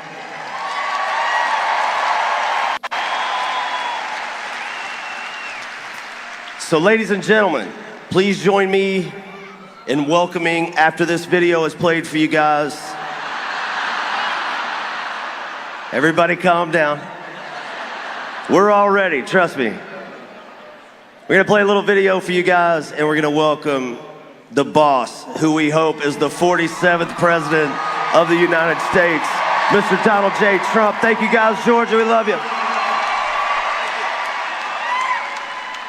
So I'd like to begin by asking a very simple question. Are you better off than you were 4 years ago? Is it easier for you to go and buy things in the stores than it was 4 years ago? 9% of Americans say the economy is getting worse. This has been the four-year agenda. It's really crushed middle-class families. Is there more or less unemployment in the country? More than 70% of people tell the country is on the wrong track. That track follows 3.5 years of you being vice president. Is America as respected throughout the world? Biden and Kamala Harris have projected weakness on the world stage. Imagine if Kamala Harris was the commander-in-chief. We're on the verge of World War III. Do you feel that our security is as safe, that we're as strong as we were Under 4 years President ago? Biden, nearly 7.3 million illegal immigrants crossed the southwest The Biden-Harris administration open border policies are responsible for the death of my daughter. If you answer all of those questions yes, well, I think your choice is very obvious as to who you'll vote for. You know, they want hope. The people need hope. Like, they want to have a future. Listen to the people. If you don't think that this course that we've been on for the last 4 years is what you would like to see us follow for the next 4, then I could suggest another choice that you have. On my way! Hey! I walked in fire. He's an absolute savage. From securing the border to foreign policy progress and boosting the economy. Trump beat Biden and Harris in a landslide. Many are supporting because their lives were simply better under his administration. People are hungry to be proud of this country again, and that energy is something that Trump is bringing. November 5th is the most important day in the history of our country. Sorry to keep you waiting, complicated business. As I was saying, 2024 is our final battle. Everything is on the line in this election. No one can sit home in November. This election is going to decide the fate of Western civilization. with you at my side, we will demolish the deep state. Take back that glorious White House. And we will liberate America from these villains once and for all. It's a dangerous job being president. Polling shows Donald Trump expanding his lead Trump leading enough swing states to retake the White House. We got to get out there and vote. We can end this insanity once and for all. America great again. Ladies and gentlemen, please welcome the 45th President of the United States of America, Donald J. All right, so he's coming out. I'll leave the video on. Obviously, I can't play the song as he's walking out, but I'll tell you, that was one kick-ass video. Boy, whew, that was a good one. That was good. I love that. Gonna have to find that, see who did that and everything. So they're playing the song that you guys are familiar with, which is, you know, God Bless the USA from Lee Greenwood, and then he'll be taking a mic in a second, and we will bring him on as soon as he begins talking. As soon as this song is over. I just think tonight's going to be a little bit different than what we're used to hearing. Something tells me that this is going to be, he might light this place on fire tonight. Deservedly so, especially after what this crazy woman said this morning. And I can't imagine. I think he obviously couldn't say it this afternoon because it was more of a faith-based opportunity. But tonight, I don't think he's going to hold back. Not with this crowd, not with this kind of energy. He's in his environment. He knows he's ahead. He knows he's going to win this thing.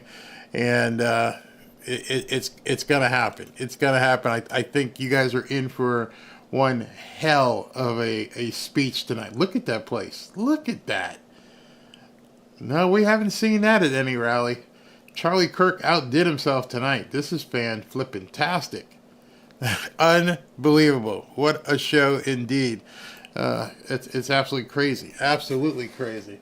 All right, so let me go ahead and get ready. Hopefully the sound is synced.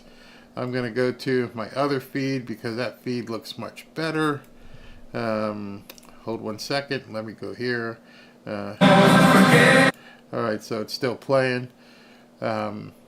I love RSBN, but I can't use them all the time because they put so many different graphics on the screen, and I want you guys to be able to see Trump. This is going to be it.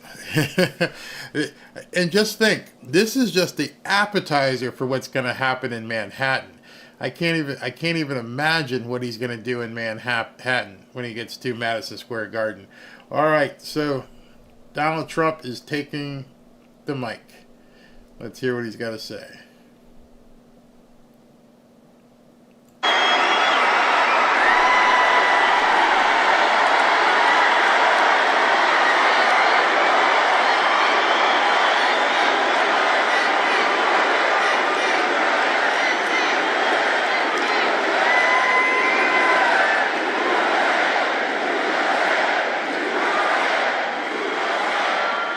Well, thank you very much, and hello, Duluth. Hello, Duluth. And a very special hello to Georgia.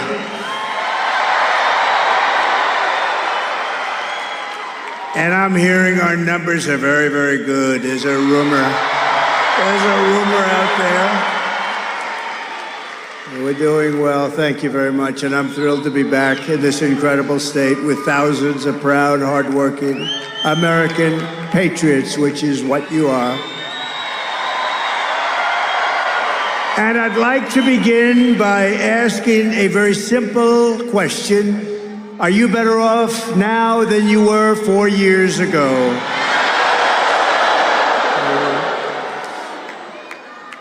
That was very unanimous, wasn't it? The answer is no. By any standard, the answer is no, and I'm here today with a message of hope for all Americans.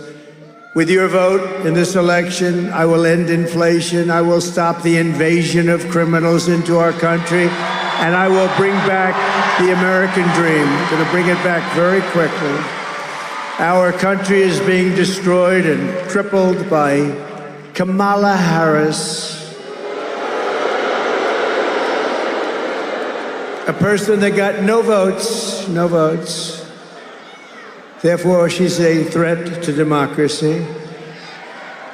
But together, we're going to fix our nation, and we're going to fix our nation fast. With your support on November 5th, America will be bigger, better, bolder, richer, safer, and stronger than ever before. This election is a choice between whether we will have 4 more years of incompetence, failure, and disaster, or whether we will begin the 4 greatest years in the history of our country. After all the catastrophes she has caused, Kamala Harris can't say one thing that you'd do differently. You saw that? What would you do differently? I can't think of anything. This is the worst president in the history of our country and the worst vice president in the history of our country.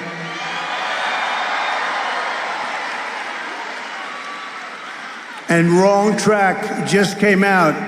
89% wrong track. I want to know, who are the 11%?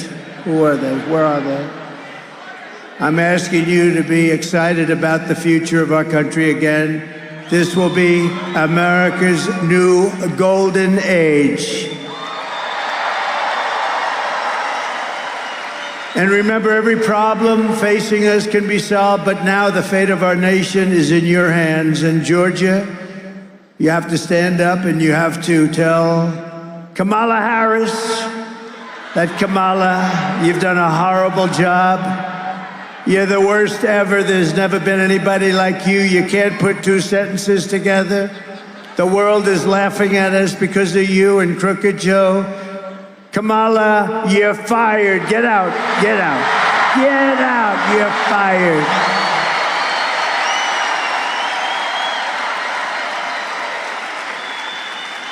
Two days ago, I was in western North Carolina, where I witnessed the terrible devastation of Hurricane Helene. And I was here in Georgia with your governor a few weeks ago. He's doing a good job, by the way. Very good job. Thank you. To every family who has lost a loved one or a home in that terrible storm, our hearts are with you and we are praying for you. The polls, despite everything, the polls, do you see what's happening here? Here, Alabama, Florida, South Carolina, Tennessee, and Georgia.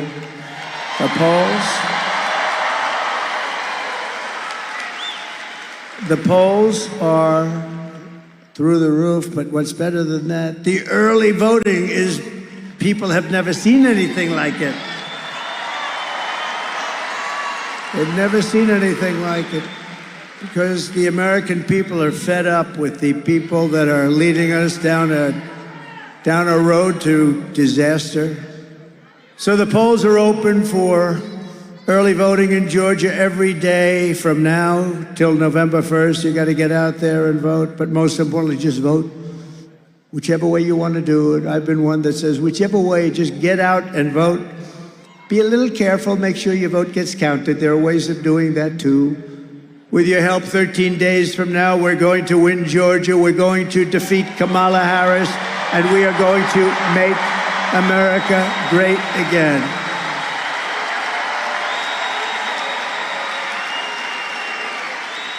Thank you. What a nice crowd this is. What a nice crowd.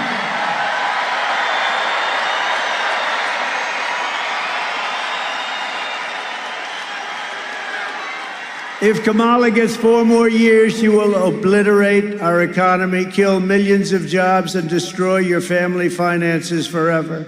They're destroying our country. They're destroying our country. It's not even possible that they can be doing what they're doing to our country. They're either really bad people, they don't have a clue, maybe they're stupid people. But you know what, I'll tell you, or maybe they just want to get extra voters. Nobody really knows the answer, but just from a common sense, you know, we are the party of common sense, and from a common sense standpoint, how can they be doing what they're doing? Kamala's inflation nightmare has already cost the typical family over $30,000 in higher prices. And now she wants to raise typical family taxes by nearly $3,000 a year. She has no idea. Did you see her today? She was asked kindergarten-type questions by MSDNC. She was unable to answer them.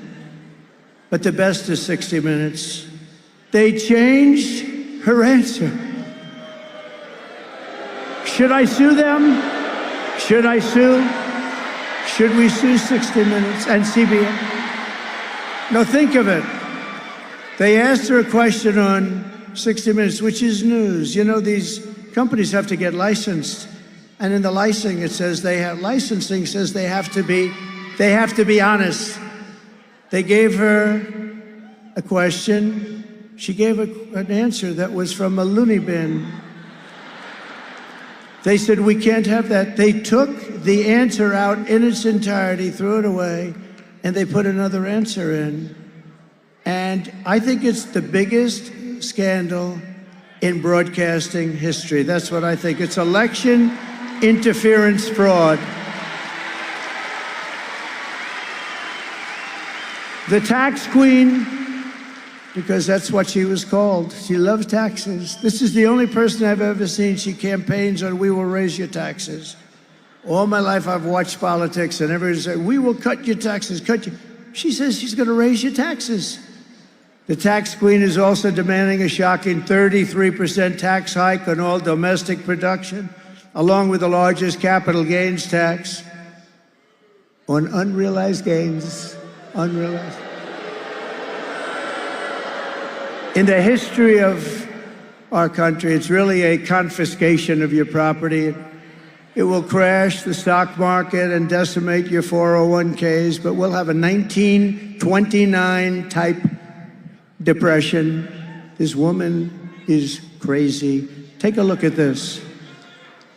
Joe Biden and I are about to get rid of that tax bill, calling for a full repeal of President Trump's tax cuts. If Kamala Harris was elected president, there are many different tax policies which could cripple the economy, but the first thing she wants to do is allow these Trump tax cuts to expire. Even the New York Times admits. The Tax Foundation finding that a couple with 2 kids making $165,000 a year would have to pay over $2,400 more in taxes. And on day one, I will repeal that tax bill. Joe Biden and I are about to work to get rid of that tax cut. Joe and I are about to get rid of that tax bill. Joe Biden and I are about to get rid of that tax cut. Everything from a 70 to 80% tax rate. I think that's fantastic. We've got to increase the corporate tax rate. Part of that is going to be about repealing that tax bill that they just passed.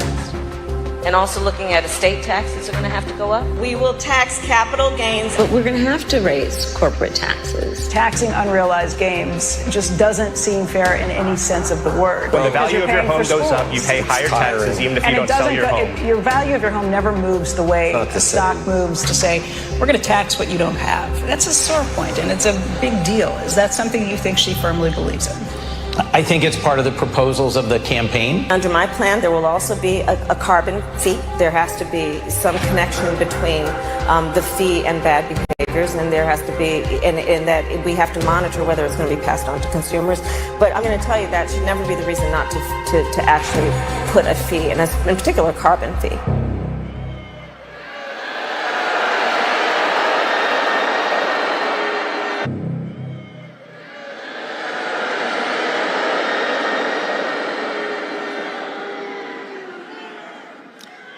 Kamala Harris is also pushing the largest small business tax hike in history. Your businesses are just going to go to other countries. That's all that's going to happen. We brought it down to the lowest level we've ever had, and they're going to just drive everybody out. That means the jobs are going to be included. And she wants to massively increase the death tax, or the inheritance tax, as it's known in some quarters, which we eliminated in the Trump tax cuts. You know, we eliminated the inheritance tax on small businesses and family farms. And such a big thing. You know, a farmer has a little beautiful farm. The kids grow up on the farm. They're getting a little older. They sign their will. If they love their kids, not everybody does. But if they love their kids, listen to this. But if they don't worry. Just go to sleep for about 30 seconds. So what happens is they leave it, and what happened before me is they would lose their farms because the tax would be very substantial, like 52%, and they couldn't pay, so they go to the bank, the friendly banker, they'd borrow the money, they'd put it against the farm. Within 2 years, the farm was gone, and everybody was crying, and it was a disaster. I got rid of it. I got rid of it. There's no more estate tax. There's no more estate tax on your beautiful family farm, and there's no or small business, and that's a big deal, and they want to end that. They don't want that. They don't like that. They want you to pay a nice big tax and destroy your lives. We're joined tonight by Michael Bellerman, president of the Associated Builders and Contractors, represent over 23,000 small businesses and construction companies. And as a builder, I am very honored to receive their endorsement. They gave me a unanimous endorsement today. Thank you very much. Thank you. Thank you. It's a great honor. And we were also endorsed by, unanimously, the Border Patrol, unanimously.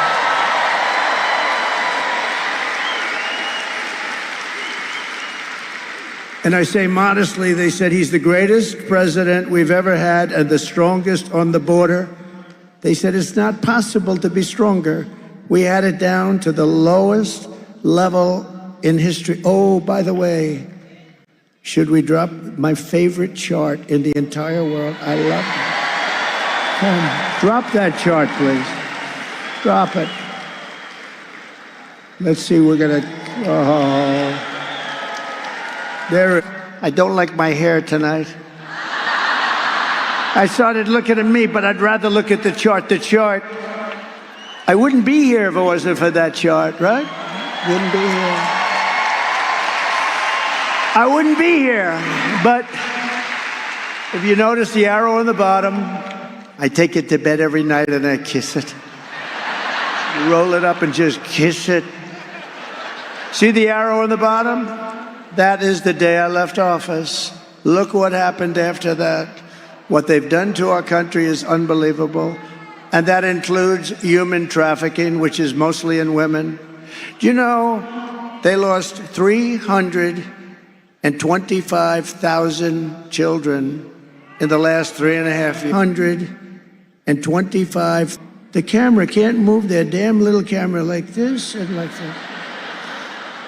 They're just like a piece of steel. And we say, move your camera. They won't do it because the executives back in New York and in California say, don't move that camera. You know, the camera operator does want to move it, but wants to keep his job. Can you believe it? They won't move the camera, so you won't see it home. I'm sorry to tell you. You won't see it. You won't see it. It's horrible. So when you look at that, that was the best we had had, and it was going better. We had it done. The border was the most secure it ever was. And then they came in. They got rid of Remain in Mexico. That's pretty good, right? Remain in Mexico.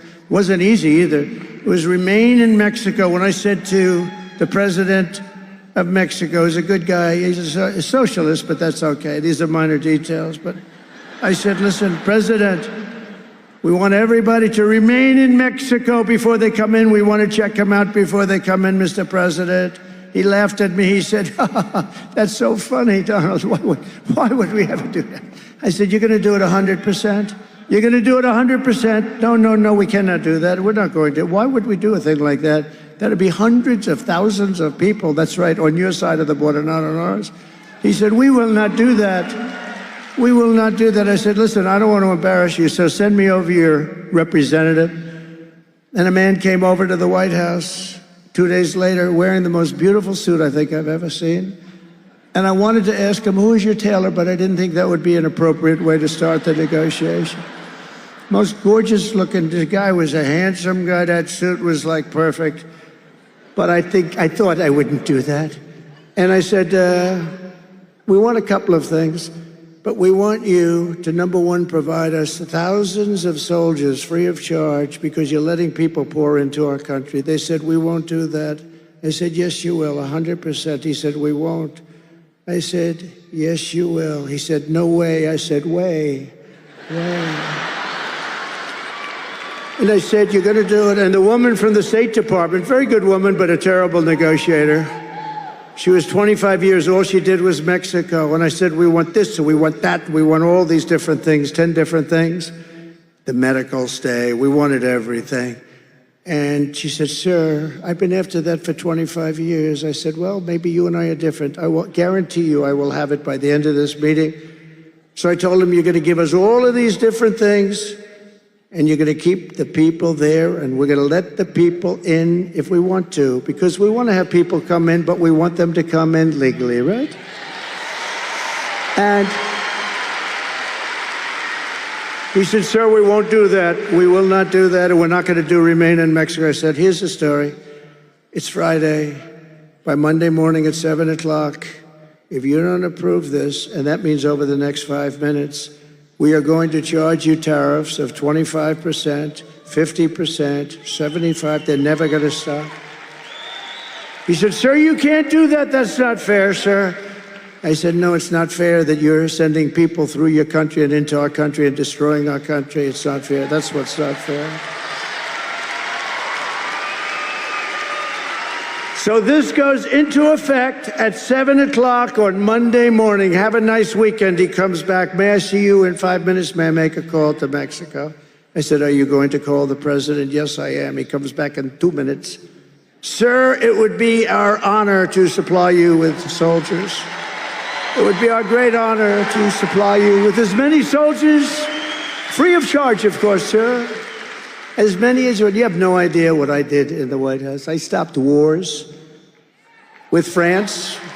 France, you know the France story? They were going to charge us, think of this, 25% to all America. I have to protect American companies, whether we like them or not. Some of them I didn't even like. You know, Google is treating us much better. Do you notice that? What happened to Google? They're treating us much better. Very nice. I appreciate that very much. They say McDonald's was one of the most viewed things that they've ever had. Could you believe McDonald's?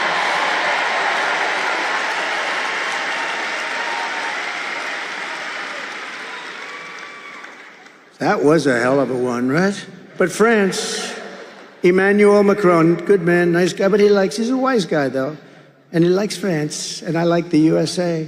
So I heard about it. I gave it to our people. I said, tell them we're not paying this massive 25% tax, our companies. We have to protect our companies. And I gave it to Mnuchin. I gave it to everybody. I said, you call them and tell them. They came back, sir, they won't do it. Then they came back again, and they won't do it. I said, you got one more chance. Come back. They came back, sir, they won't do it. And I called up Emmanuel. I said, get me Emmanuel Macron. I said, Emmanuel, here's the story. You're charging our companies very unfairly a 25% tax. Is that right? Oh, yes, Donald. This was approved by our parliament or whatever the hell they have over there. What? There's 47 different names for that stuff. Yes, Donald, this was fully approved, and there's nothing much I can do about it. Emmanuel, here's the story. If you don't take that tax off, by the end of business hours today, I'm charging you a 100% tariff on every bottle of wine and champagne that comes in to the USA. And he said, Donald, that is not fair. I said, no, it's not fair that you're charging our companies this massive tax because they happen to be American companies. I said, we're not a stupid country anymore, Emmanuel. He's used to dealing with stupid people over here because we've had some beauties, the deals that we allow. And he said, it's not fair. I said, you got 3 minutes, Emmanuel. Tell me what to do. May I call you back? Yes, he calls me back. Donald, we have decided to remove the tax from American companies. I did that. I could stand up here. Nobody writes about this stuff. And I wish I put it on tape, but every time I say, oh, I'd love these conversations. I could tell you with Italy what I did. I could tell you. Here's the problem. Every time I think about I want to tape every conversation. The problem is then I start thinking about Richard Nixon did that. And I say, let's do without the tape. We'll do without the tape. Now, every time I said, did we record that? No, sir, we didn't. No. I wish, because some of them were classics. You could really hear something. But no, we don't want to do that. Richard Nixon. That was not good. When they found out he taped every single conversation. But under Kamala, the construction industry will be decimated. You have to vote Trump and we will rebuild America. We're going to rebuild America. We're going to do it quickly, too.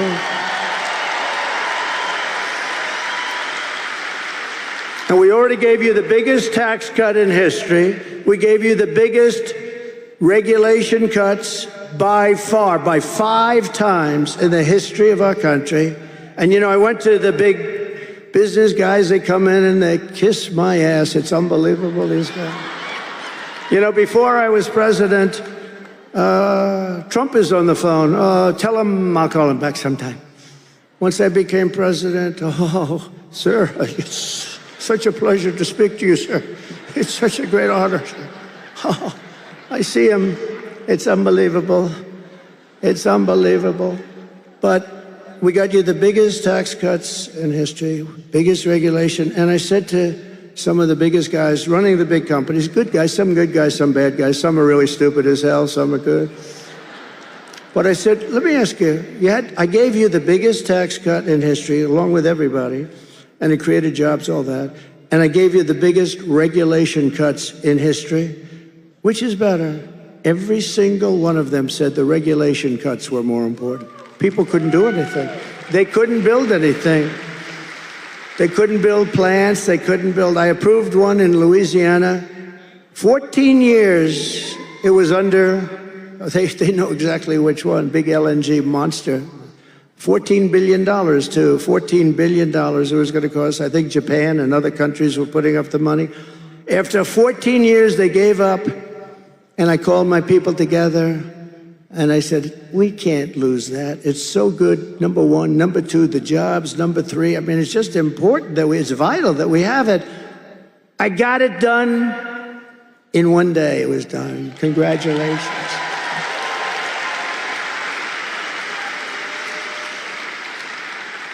They use a lot of times the environment to try and stop projects. Not a lot of times, let's say every time, but we have to be very careful with that because we're all environmentalists, but we have to be very careful. You destroy our country.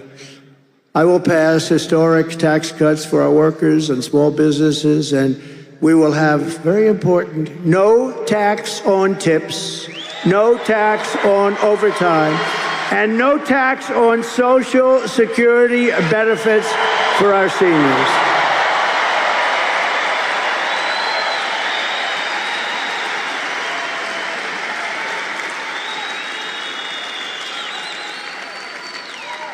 And we're also going to do something else, and this just came and I announced it in Detroit, because Detroit has been decimated. It's been decimated by stupid politicians. And it just came to me. I was called by some of the smartest guys on Wall Street. They said, how did you ever think of it? I used the paper clip. You know, the paper clip, very simple. They take a little piece of wire, they go like this. The guy became rich. And once everybody saw it, comes in a little box, 129 years ago, probably the same little box. And everybody said, why the hell didn't I think of that? Well, this is the same thing. Tax deduction on interest payments on a car. How about that? How about that? Nobody ever thought of it. And then I came up with a little wrinkle. But only if the car is built in the USA. Is that a good idea?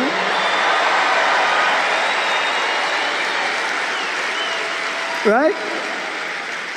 And then I'm going to be working with Elon Musk, who endorsed us very powerfully. He's great. All I know is I watched that rocket come down. I never saw that. I thought I was watching a movie or something, a space-age movie. I watched that rocket. I was on the phone with a very important person that everybody in this room will know. I got to be careful with using his name. I like to be nice and careful. You know that. And then I decide, am I better off being careful or really entertaining people? And I usually decide on the side of entertainment, and then I have problems. And I have problems. Now I'm talking to this very powerful big guy. We're talking, bop, bop, bop, bop, and I have the screen on the television and it's muted. Can't hear the sound. And I'm seeing this rocket 20 stories tall, something like that, massive. And it used to be white, beautiful, polished white, and now it's all brown from that like 1,000,000-degree temperature coming down, pouring down at 20,000 miles an hour. And it's pouring, and I see that thing is steaming and crazy, and the fire's all over the place, and I'm looking, and then I see the gantry, the big gantry, and I see the thing coming in and slowing down a little bit, but it's still going fast. And I tell this very important guy, listen, would you do me a favor? Hold it for a minute. I'm seeing, just hold it. Hold it.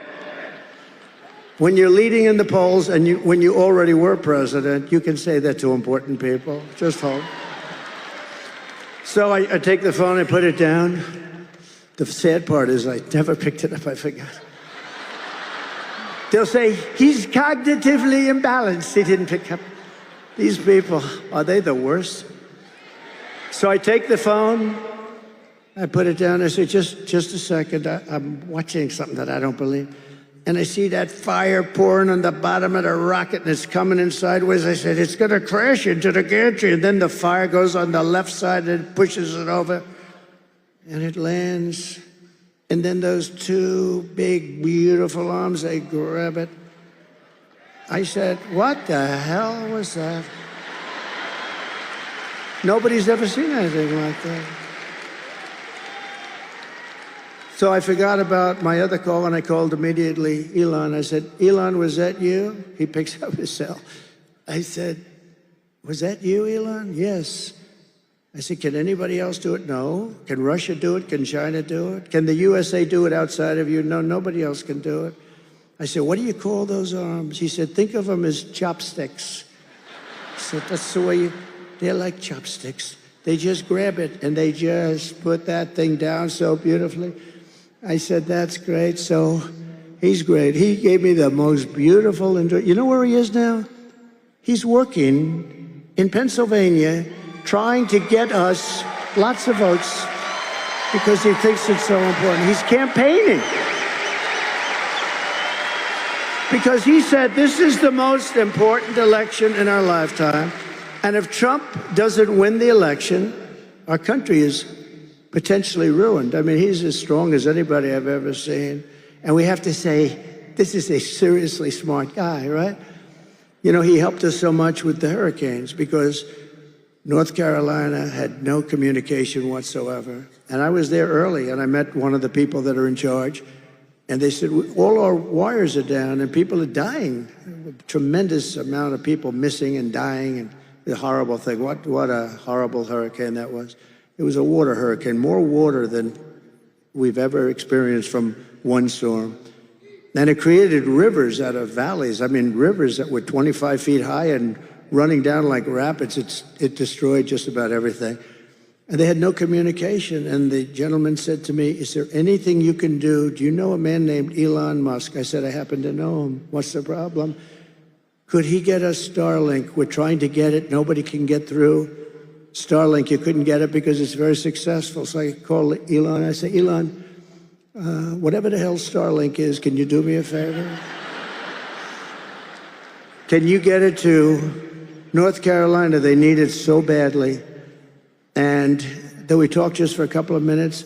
And the guy wires me, thank you very much for getting Starlink.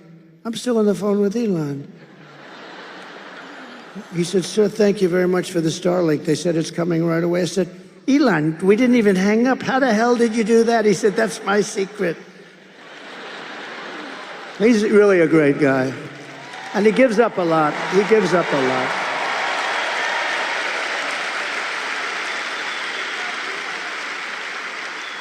No, he's given up. I mean, it's amazing that he does it. You know, people don't have to. He just feels so strongly that we're not going to have a country left with these people. Because she's really, seriously, this is not a smart person. And it's not a person that understands. And you can't even say, well, let's go to the vice president, because he is really a sicko, right? Remember he called J.D. Vance and I weird? We're not weird. We're very solid people. He's a weird dude, that guy. He's always pumping his heart, ha, ha, ha. You know, like he's got great heart. He's a sick guy. You got both of them. I don't know who the hell is worse. Well, she did one thing that's very smart in the world of politics. She got herself the worst person possible to be vice president. You understand that? Worst. So bad that they'd probably leave her. I don't know. And by the way, how good is J.D. Vance? How good is J.D. Vance? Right?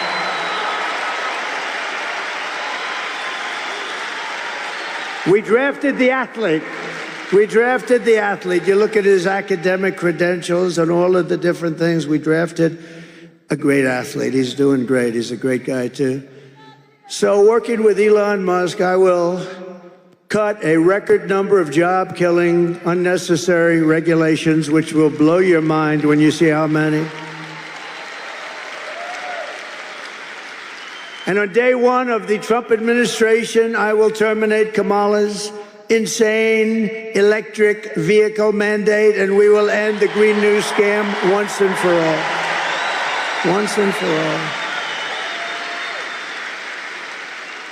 And we will quickly again, we were never energy independent until I came along. We were energy independent. We went from number 4 to number 1 in a couple of years. We have more liquid gold under our feet than Russia or Saudi Arabia. I got Anwar approved. It's as big potentially as Saudi Arabia. In the first week in office, crooked Joe Biden probably made a deal. Crooked Joe Biden terminated the approval. Ronald Reagan wanted it. He couldn't get it done. Everybody wanted it. I got it done. It was all set. They were all set to start drilling. One of the biggest finds anywhere in the world, as big they think as Saudi Arabia. And in the first week, they terminated. We will have that unterminated so fast. Alaska. But we will quickly become energy dependent again. We weren't energy independent before that. To anybody's recollection, we weren't energy independent before that for maybe 100 years. They don't know if at any time, but we were, and we will quickly become energy independent, and we will frack, frack, frack, and drill, baby, drill. We're going to drill, baby, drill, and frack, frack, frack. Now, she's not going to frack. Her whole life, she's talking about, there will be no fracking. There will be no fracking. And I will cut your energy prices in half within 12 months, 50%, half, 50. Starting in January, we will give our companies the lowest taxes, the lowest energy costs, the lowest regulatory burdens, and free access to the single best and biggest market on the planet. But it won't be that way for long.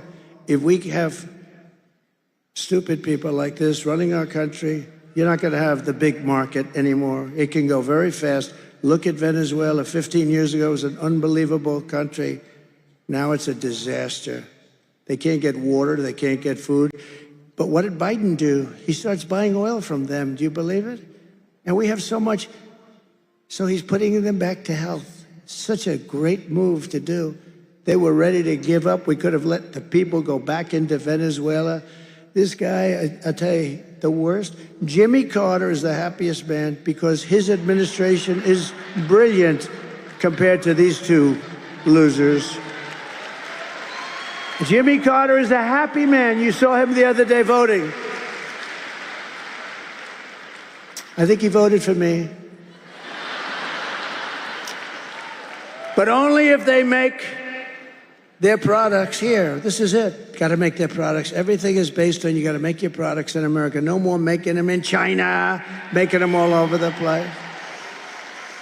And you got to hire American workers for the job. And if these companies don't make their products here, then they will pay a very stiff tariff when they send their products into the United States, where they're made by somebody else or some other country. For the privilege of competing with our workers and our cherished, but now very protected companies. We're going to protect these companies. We're going to have a lot of companies moving. You watch Detroit. Detroit, you know, for 40 years ago, I've been hearing about Detroit's coming back. Never came back. It'll come back so fast with a series of brilliant incentives that won't cost us anything, but most importantly, tariffs and taxes Everybody's going to be moving back into the country because they're not going to want to pay. And one quick story, just a quick, should I say it or should I just get the hell out of here? One quick story. I thought you were going to say that. One quick story. So about a year and a half ago, the largest builder of auto plants, who I know, John, I said, I want to see one of your factories that you're building. He's the biggest. And he said, okay. I said, where would we go? Mexico. I said, I don't want to go to Mexico. What the hell do I want to go? I want to see one here. Well, we don't build them big here. He builds them all over the world. He doesn't care. He builds them wherever the hell they pay him. And that's, by the way, with companies, that's why they move out of our country in 2 minutes if they're not going to be given the right deal. So I said, no, I don't want to go to Mexico. He said, well, the big ones are built in Mexico. I'm sorry. I said, how big is it? The biggest in the world. They're going to build cars. Think of this. Thousands, millions of cars. They're going to sell them into the United States, destroy Michigan. If Michigan doesn't vote for me, I tell you, I'm going to make Michigan richer than anybody. I think even richer than you. I hate to say it.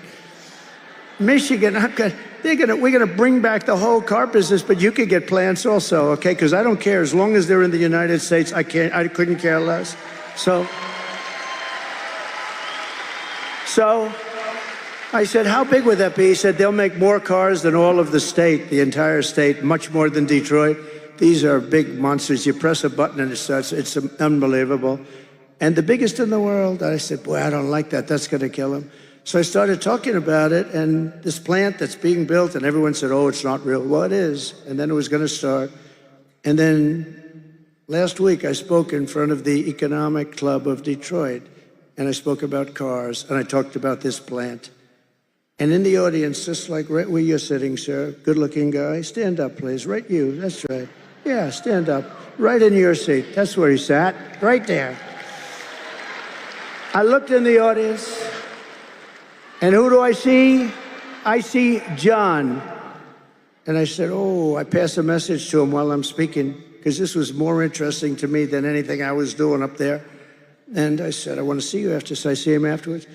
I said, John, tell me something. How is that monster plant, and it's actually more than one, but this one monster, how's it doing? Sir, they've abandoned that plant. What? That's great news, you know, because it's going to kill us. What do you mean they've abandoned? They think you're going to be elected president. You're going to put tariffs on their cars, and they won't be able to make any money. They're going to lose their shirt. They've abandoned the plant. I said, that's the greatest thing I've ever heard. Marjorie, that's the greatest thing I've ever heard. So Michigan can now keep their car companies going, but in all fairness, those are old plants and stuff. Generally, we're going to give them the greatest new plants. We're going to give them plants that are going to be unbelievable. We're going to put the auto workers. You know, the auto workers want Trump. The Teamsters want Trump. Did you see the Teamsters? The rank and file of the Teamsters voted 62% for Trump. Never happened. Nothing like that ever happened before. The firemen nationwide voted for Trump. The firemen. Never happened before. Never happened before.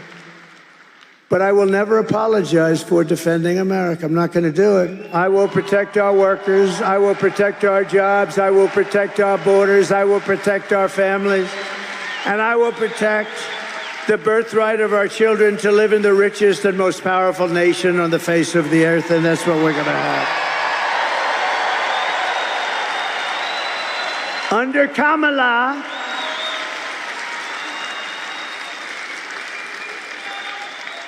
you know, this crazy Kamala thing is just crazy. First of all, you can't call her Harris because nobody knows who the hell you're talking about. If I say to the legendary Marjorie Taylor Greene, Harris, I say, what do you think of the job Harris is doing? She'll say, who the hell is Harris? Nobody knows. No, it's the truth. Nobody knows who the hell Harris is. It's the weirdest thing, isn't it? So you have to say Kamala. Under Kamala and her economy, millions of Americans, she has no idea about an economy. She's not a smart person. She's a low IQ individual. She is. She is. She's a low IQ person. Millions of Americans are suffering because of inflation. They're losing their jobs. They can't afford housing, groceries, or a car. And yet Kamala is importing millions of illegals across our borders and giving them taxpayer benefits at your expense. And putting them into luxury hotels in New York and Chicago and Los Angeles while our veterans are sleeping outside of that hotel on the street. So you are witnessing the economic oppression of Americans to reward and enrich illegal aliens. But all of that stops 2 weeks from now. It stops.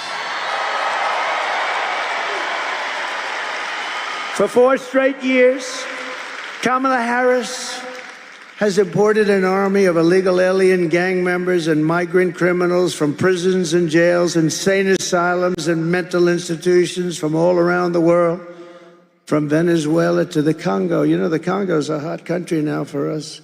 They're sending us their prisoners by the thousands. All over the world, they're coming in. From the Middle East, they're coming in. Their prisons are being opened. Venezuela, their prisons. I would do the same thing. I would do it. I would have done it faster than any of them. Venezuela still has some prisoners left. I mean, it's amazing that they've been so nice to us.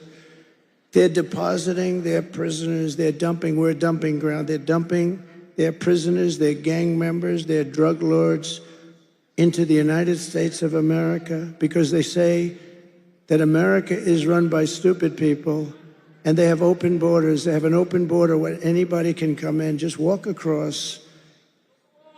Historically, when you have swastikas on your forehead and swastikas all over your cheek and lots of other symbols all over your face, historically, that person isn't going to be a tremendous help to our economy. And yet they walk through that open border and probably say, man, are these people stupid? And then they start to kill. They kill. And we built over 500 miles of wall, and we were going to add 200 miles of wall, and it was already made as per specifications of the Great Border Patrol. They want steel, they want concrete, and they want rebar. I wanted just plank. I wanted concrete, beautiful, like long spans of I'm very good at construction, actually. I wanted long spans of concrete plank. They didn't want, they said you have to have steel because they cut through concrete too easily. We had a whole big deal, but we gave them just what they want. Even the anti-climb panel on the top, you know, the big panel of steel, I hate it. I hate the look of it, but guess what? It's called an anti-climb panel for a reason. Put it up there. We have great stuff, very expensive to build, hardened concrete and hardened steel, very hard to cut even with a blowtorch. I had a very hard time taking it down. And then I ordered 200 miles more, and we could have had it put up in 3 weeks to 4 weeks, and they didn't want to put it up. And then they started selling it for 5 cents on the dollar for steel, okay? And then she resettled these people into your communities all over America, and they're the roughest people. When I win on November 5th, the migrant invasion of our country ends and the restoration of our country begins.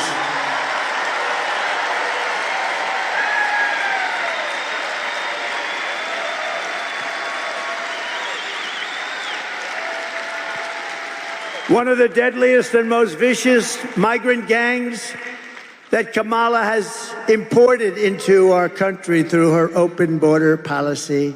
Remember, she was the border czar. She doesn't like saying that, but she was the border czar. And even if she wasn't, she was in charge of the border. Do you know, I asked the Border Patrol, did she ever call? Not once. I spoke to the top 10 guys. Did any of you, I know them very well. They're phenomenal people, by the way. They want to have a great, strong border. They hate, you know, it's easier for them. Let them pour in. Who the hell needs to get hurt? Because it's a rough deal. These are rough people. And I said, did she ever call? Not once. Not one of them ever received a call. She admits it. She never called them. But the savage Venezuelan prison gang, Tren de Aragua, have you heard of them? They're a lovely group of people, Tren de Aragua, that has taken over apartment complexes and unleashing a violent terror spree all over America, but specifically in Aurora, Colorado, where the governor is petrified of them. He's a radical left Democrat. He is petrified of them. He doesn't know what to do. They've even taken over Times Square. There's a front page article today in the New York Post. They're taking over Times Square in New York, and they have weapons that our military doesn't even have. You say, where the hell are they getting the weapons? But we have guys that want to confront them, and they're going to be allowed to confront them, and we're going to get them the hell out of here. Take a look at this little video. Open borders, deadly consequences. Border crisis. Record high crossings are putting a strain on cities. Complex in Aurora, Colorado. When people talk about migrant crime, this is what they're talking about. Biden and Harris had created a program to bring them in under humanitarian parole. I am in favor of saying that we're not going to treat people who are undocumented across the border as criminals. More than 13,000 illegal immigrants convicted of murder have been released into the United States. My 20-year-old daughter, Kayla Hamilton, was murdered in her own room. Kayla's murderer was apprehended by Border Patrol crossing illegally into the U.S. Kayla's murderer had been improperly released into the United States. Abolish ICE. Yeah, we need to probably think about starting from scratch. An Afghan national is in custody today after being accused of plotting an election day terrorist attack. The suspect entered the U.S. on a special immigrant visa. More than a dozen people suspected of being Tren de Aragua gang members right here in San Antonio. The gang members had been terrorizing the apartment complex. New details in the murder at Lake and Riley. The illegal immigrant suspect, who cops say committed the heinous murder, is a Venezuelan national. And was paroled and released into the country by the Biden administration. 2 men investigators say are in the country illegally from Venezuela are charged with capital murder in the death of Jocelyn Nungaray. Our border loaded up with migrants and dropping them off in the Middle West and the middle part of our country. They forgot to tell us that, but we saw them. We said, what are all those big planes doing flying there? These people are bad people, so they didn't want to stop anything. I will immediately outlaw sanctuary cities in this country. They're sanctuary for criminals. And I will ban all welfare and federal benefits for illegals, because then they won't come. They won't come.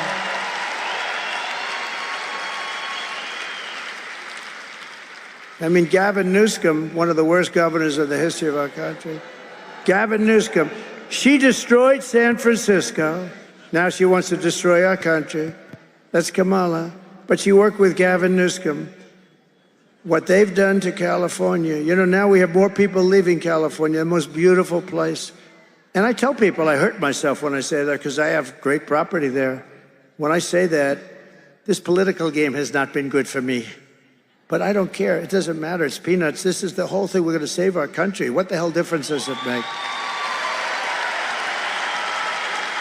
No, it's a killer. I have property in San Francisco, big property. And I say that she's destroyed San Francisco. She started the destruction. It was the best city in America 18 years ago. In California, what they've done to California, her, Gavin Newsom, the same group, it's just like terrible. They've destroyed it. And we're not going to let them destroy the United States of America. They've gone far enough.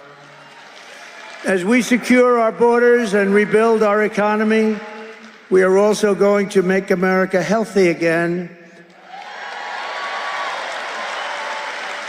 The Kamala health care plan will make our kids sicker and their diets more toxic. Under the Trump administration, we will get the toxic chemicals out of our food supply, and we will make our children healthy again. We will spend more money on health care than any other nation, but think of that.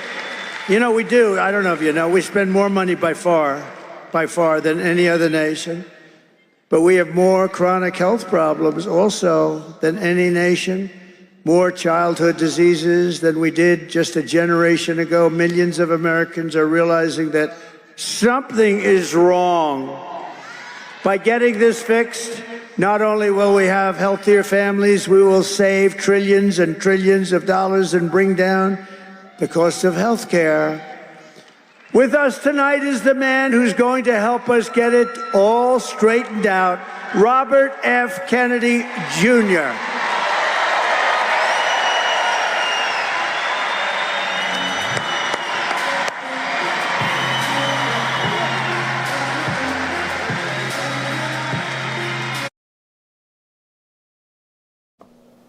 Just wait until the music goes off. And in our food that are illegal in Europe. But the problem is not from those chemicals. The big problem is corruption in our federal agencies. And these agencies are now owned by big pharma, by big food, and big agriculture. Don't you want a president who's going to get the chemicals out of our food? And don't you want a president who's going to get the corruption out of Washington, D.C.?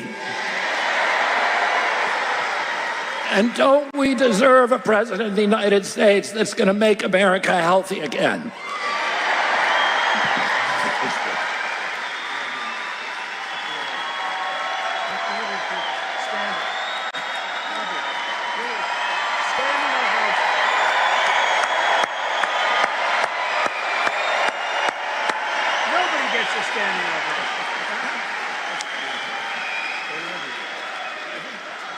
Thank you, Bobby.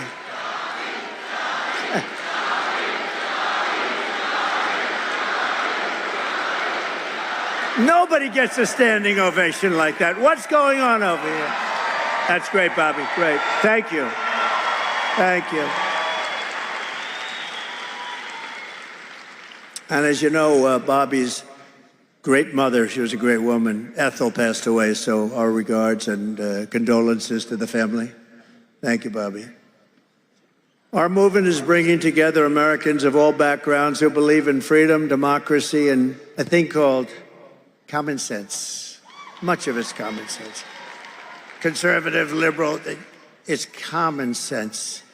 Let me also call up two other incredible patriots who want to help save our incredible country.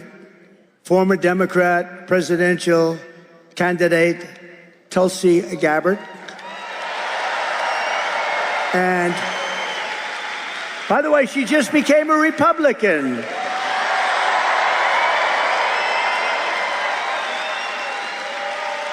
And a great man, a brilliant person, and a true character, Tucker Carlson.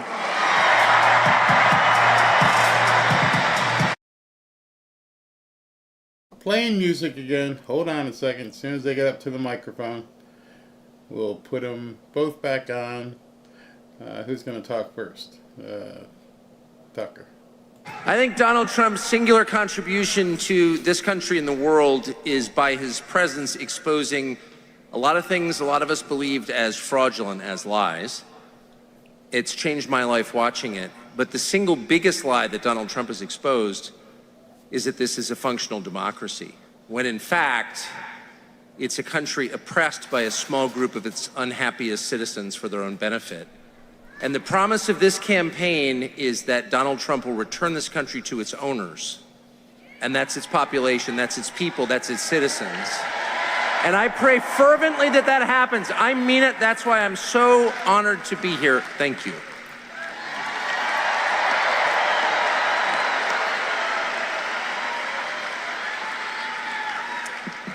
We have seen from the very beginning how much President Trump has been attacked, smeared, censored, the government weaponized against a candidate for president and a former president in ways that have never been seen in our country before.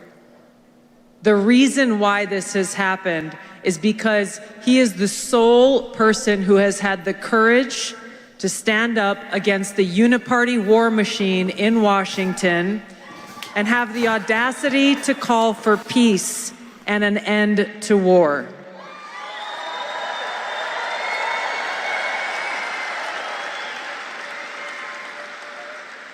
While he has challenged the swamp creatures in Washington, all of you have resoundingly nominated him for president 3 times in the last 3 presidential elections. We know whose side he stands on. He stands on the side of the people. He stands on the side of peace and prosperity and freedom for all Americans. It's why I'm proud to stand with President Trump and why we, the people, must vote to send him back to the White House and make America great again.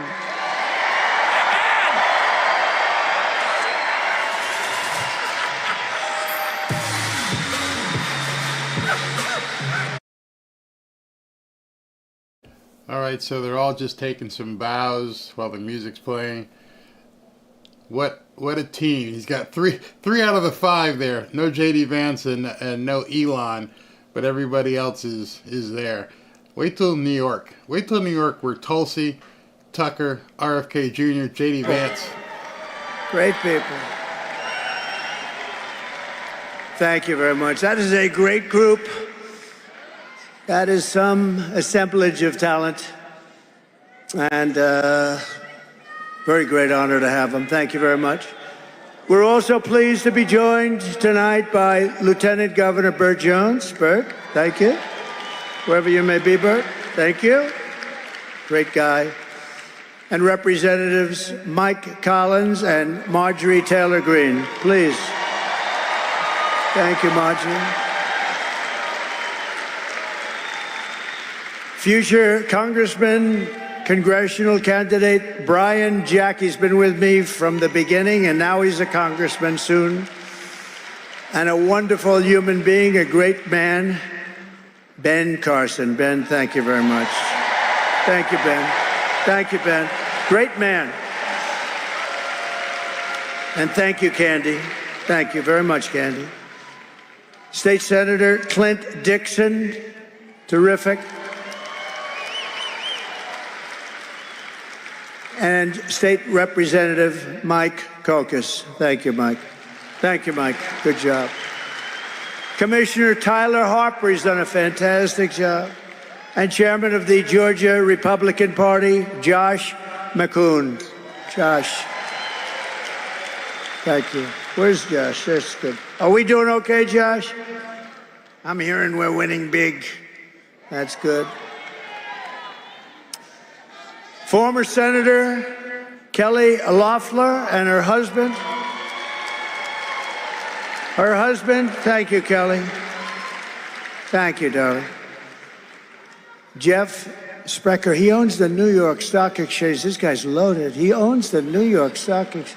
What's that like, Jeff? What is that like? But he's a great guy. Thank you both. A man of tremendous faith, and everybody respects him. Jensen Franklin. Thank you, Jensen.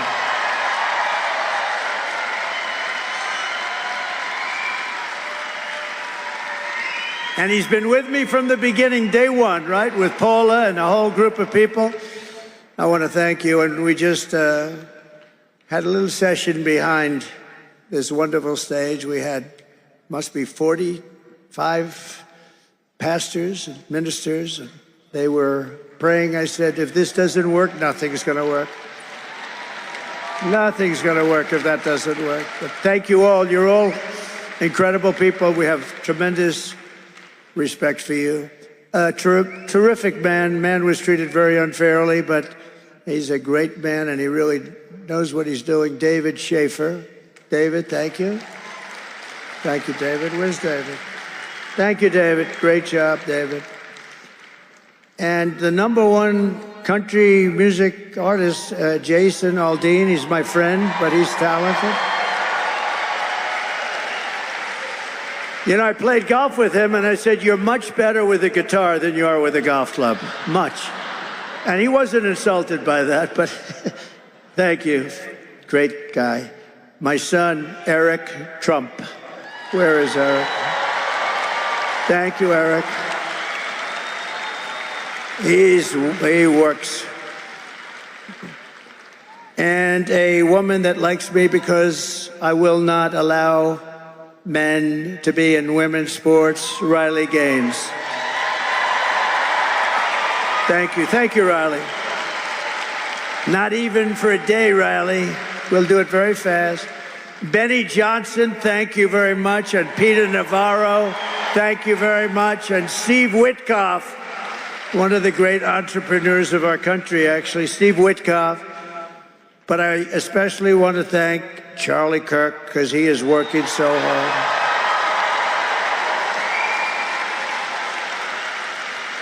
He has worked so hard. He's working on making sure everything is proper. That's what he wants to do. Turning Point Action, the job they do is amazing.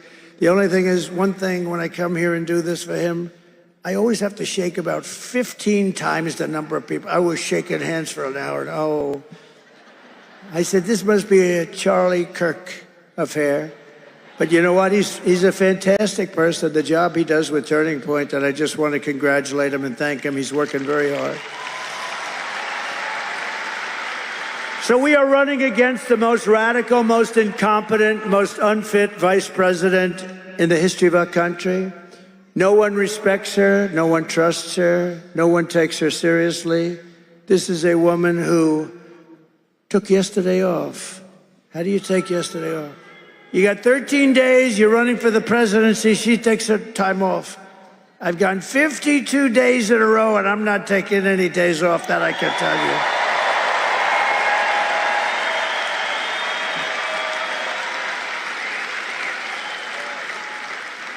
No, but think of that. She's taking days off at levels not seen. I hear she's taking another one tomorrow or something. It's the craziest thing I've ever seen. Maybe she knows something we don't know. That's bad, right? Maybe she knows something we don't know. Does everybody understand that? Maybe. She takes a day to study for a simple interview with an MSDNC reporter, but then makes a fool of herself with answers that are so crazy. And we'll never forget 60 Minutes. We're never going to forget it. We can't. I think I'm going to sue them, actually, because there's no way they can answer it. There's no way they can say, no, we don't like the answer she gave, and they immediately replace it with something. There's no way they can answer that. But we are not running against Kamala. She means nothing. She is purely a vessel. She can't put two sentences together. She can't do it. Just like we were not running against crooked Joe Biden, who, by the way, said yesterday about me, quote, we got to lock him up. I told you. He said, then he denied it. I didn't mean that. Because he's not legally allowed to say, he can't say that. But I've been telling you that. It's election interference. This is all it is. He said, we got to lock him up. This is illegal and should cause cases.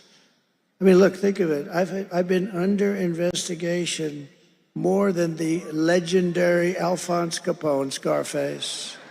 And my parents are looking down, and my father was tough, and my mother was great. She was so sweet. And I said yesterday, I know she's in heaven. I'm not 100% sure of my father, but he was a good man. He's a tough guy and a good guy. He had a big heart, too, and he was smart. But they're looking down on me now, and they're saying, how the hell could my son be worse than Alphonse Capone? How could he be? No, but these are crooked people. This is all election interference. And you know the amazing thing? It made me much more popular. It's crazy, right? Because the people got it. Crazy. But as I've said, these lawsuits are being run by the Department of Justice, the FBI. Biden is behind it all, believe it or not. And he proved that yesterday with his stupid statement. And people are outraged by it, and we're running against something far bigger, far more powerful than them, which is a massive, vicious, crooked, radical left machine that runs today's Democrat Party. It's far bigger than them. This is who we're fighting, and we're fighting them hard.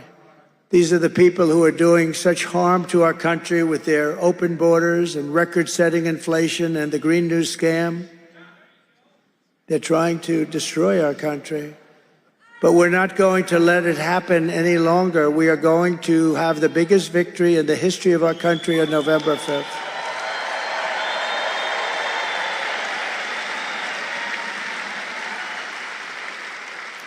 We are going to make America great again, November 5th. We are going to make America, isn't it a beautiful expression, MAGA? Think of it. The greatest movement in the history of our country, and all of that fake news, there's so many of them back there. All of that fake news. If it weren't true, they'd say, he said this and he said that. No, it's the greatest movement by far. You know, I was thinking the other day, there was a man, good man, Pat Buchanan. A lot of you forget. but he came in second in New Hampshire, and he built a huge career. We came in first in 38 different states, and then we won the presidency. We won the presidency, and then we did much better the second time, getting millions and millions of votes more. And something very bad happened. But there is far more enthusiasm right now than for number one or number two by 50%. And you see that by the votes that are coming in at numbers that think of North Carolina. Their property is devastated. Their lives, in many cases, are ruined. Everybody said, if we get 50% of the vote, it would be a miracle. And it was Trump territory, I must say. It was mostly Trump. These are people that vote for me and the Republican Party. And what happens? They broke the all-time, think of it, the house is gone, some lost family members. The devastation, I can't believe it. Trees were turned upside down, buses were thrown 100 yards away or floated there. The devastation was incredible. We really meant if we could get 50% of the vote, it would be amazing. We broke the all-time record. We've never had more votes from those areas than we did. Think of what that means. So think of what it means.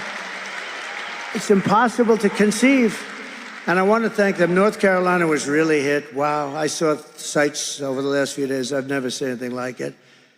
Kamala Harris does not have the compassion, the intelligence, or the strength to be the president of the United States. She cannot do the job. She's not fit. She's not fit to do the job. She's an international joke. Other countries and their leaders who are very streetwise people, they're at the top of their game. They can't believe this is even happening.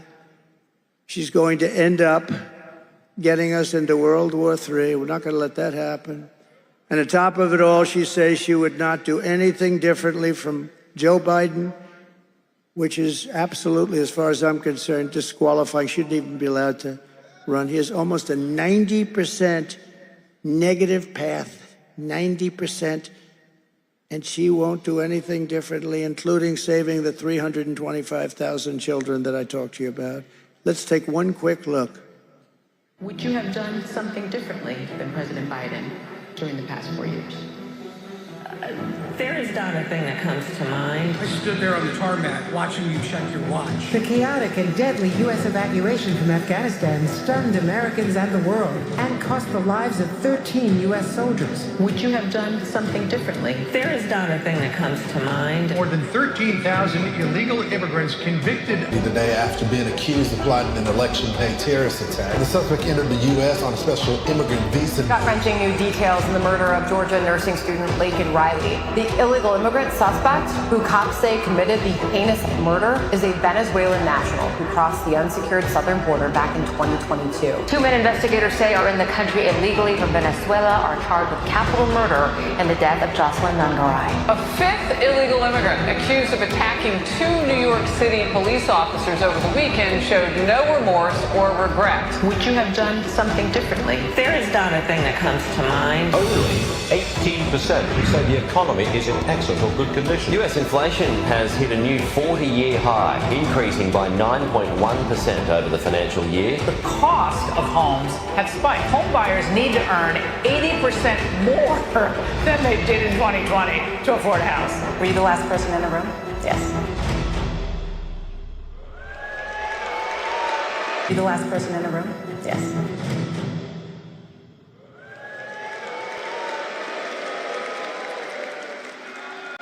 So in closing, here are the facts. Kamala Harris is a radical left Marxist rated even worse than Bernie Sanders or Pocahontas. She destroyed our economy. She was an original creator of defund the police, and anybody who wants to defund the police even for one day is not worthy of being president of the United States. Kamala Harris vowed to abolish ICE. She vowed repeatedly to ban fracking. As California Attorney General, she redefined child sex trafficking, assault with a deadly weapon, and rape of an unconscious person as nonviolent crimes. She pledged to confiscate your guns. She will confiscate your guns 100%, and endorsed a total ban on handgun ownership. She even called for free sex changes for illegal aliens in detention if they call for it. Think of it. Illegal aliens in detention, they got caught. If they want to have a sex change operation, she's in favor of it. And all at taxpayer expense. And very importantly, and you saw that the other day, she lied about working at McDonald's. She'd never worked there. She's a liar. And she wants to turn our country woke. Take a quick look at this, because we had that toughest. And remember this, I defeated ISIS with our military. They're not going woke. They're not going woke. All right, so for this quick segment, Trump plays a supercut that they put together, his team put together, and it's a supercut of the movie Full Metal Jacket, showing the drill sergeant and one of the cadets or young recruits, and he intersperses during that a couple of DEI transformers who are in military garb. And then they do a quick change like on TikTok, and they wipe their hand, and the next frame basically has them in full Transformer regalia. I'd show it, but there's two things wrong with it on YouTube here. They don't like, actually, they won't let you show a copyrighted property like Full Metal Jacket, and they also don't like you talking about the Transformers, because it's offensive or something, you know what I mean? It's offensive. So Trump's hitting the third rail here that can get people in big trouble. There's 1, 2, 3 different military people who do the quick change from their military gear to Transformers. It's kind of disturbing, to say the least. All right, so he's back right now. He'll be talking in a second, but it's very disturbing seeing what these people are doing in the military. Thank you very much. Thank you very much. So with your vote this November, we're going to fire Kamala Harris, and we are going to save our country. We're going to save America. With your support, we will cut your taxes, end inflation, slash your prices, raise your wages, and bring thousands of factories back to America and back to the state of Georgia. They're coming back. And it won't even take long. We will build American, we will buy American, and we will hire American. I will end the war in Ukraine. It should have never started. I will stop the chaos in the Middle East, and I will prevent World War III from happening. We were never closer than we are right now. We will crush violent crime and give our police the support, protection, resources, and respect they so dearly deserve. We will strengthen and modernize our military. We will build a massive missile defense shield over our country, all made in the USA. Why shouldn't we have one? And we will land an American astronaut on Mars in a very short period of time. We will rebuild our cities, including our capital in Washington, D.C., making them safe, clean, and beautiful again. We will teach our children to love our country, to honor our history, and to always respect our great American flag. We will get critical race theory and transgender insanity the hell out of our schools.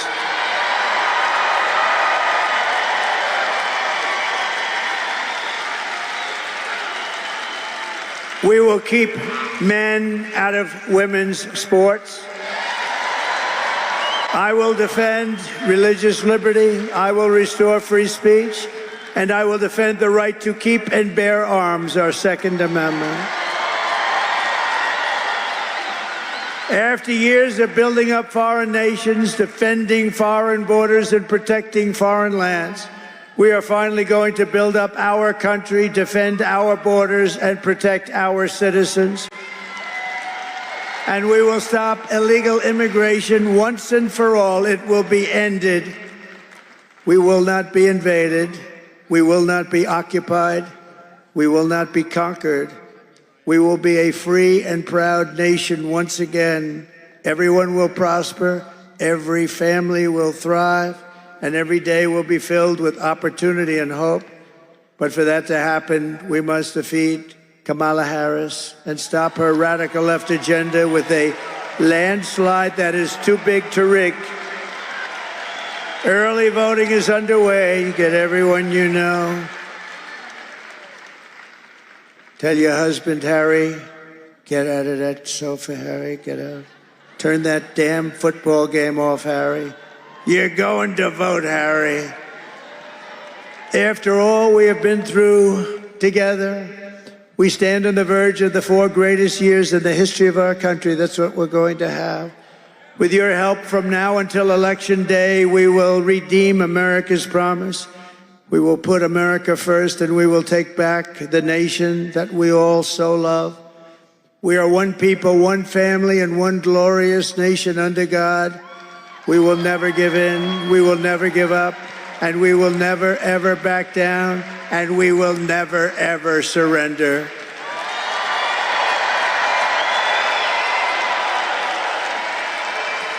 And together we will fight, fight, fight, and win, win, win.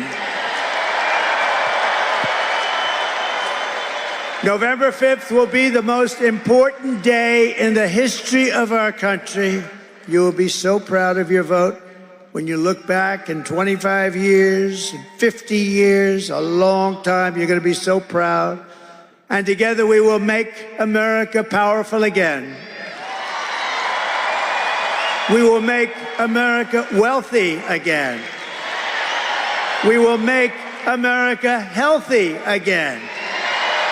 We will make America strong again. We will make America proud again. We will make America safe again. And we will make America great again. Thank you, Georgia. God bless you. Thank you. All right, everybody. 3 hours later, what a long rally, but it was very entertaining. Here in RFK Jr. before he got cut off there. Tulsi, Tucker Carlson, Charlie Kirk, and a very, very confident looking Donald Trump, who looks like he knows this thing is in the bag.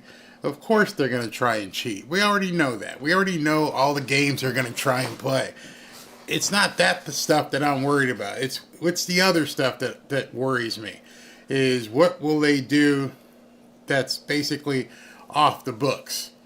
Well, yeah, I'm trying to be as delicate as I can here, but you don't go out and tell the world that you're running against Adolf, and then you don't have the president come out and say you're basically running against Adolf if you're not trying to incentivize the absolute nuts in society. He's got it. As far as I'm concerned, it's there. Get out and vote. Make sure you get the numbers too big. They're going to, I told you earlier, over the next 11 days, you're going to see all kinds of stories. You're going to see all kinds of things with the pollsters. You know, those same pollsters that have been dark for, about a month, all of a sudden they're going to be dropping polls.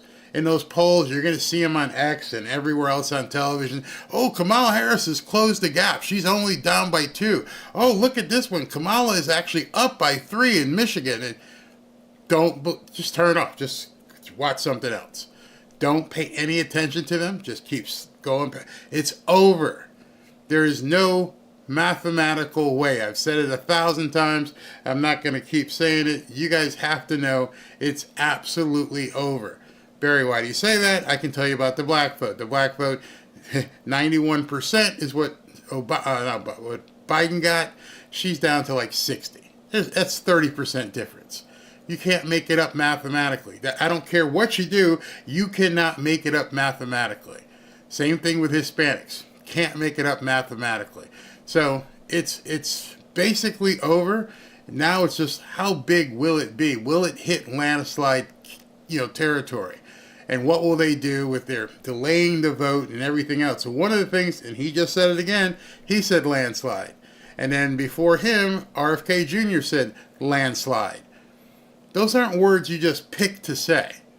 Those aren't words that any politician would utter out of their mouth if they didn't feel extremely, extremely confident. You don't hear her saying it.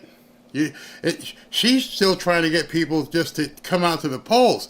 These guys are actually talking about how big it has to be. Trump keeps talking too big to rig, landslide territory. RFK Jr., landslide. The words being bandied about, meaning there's no, in their mind and in my mind, there's no doubt about the outcome at this point.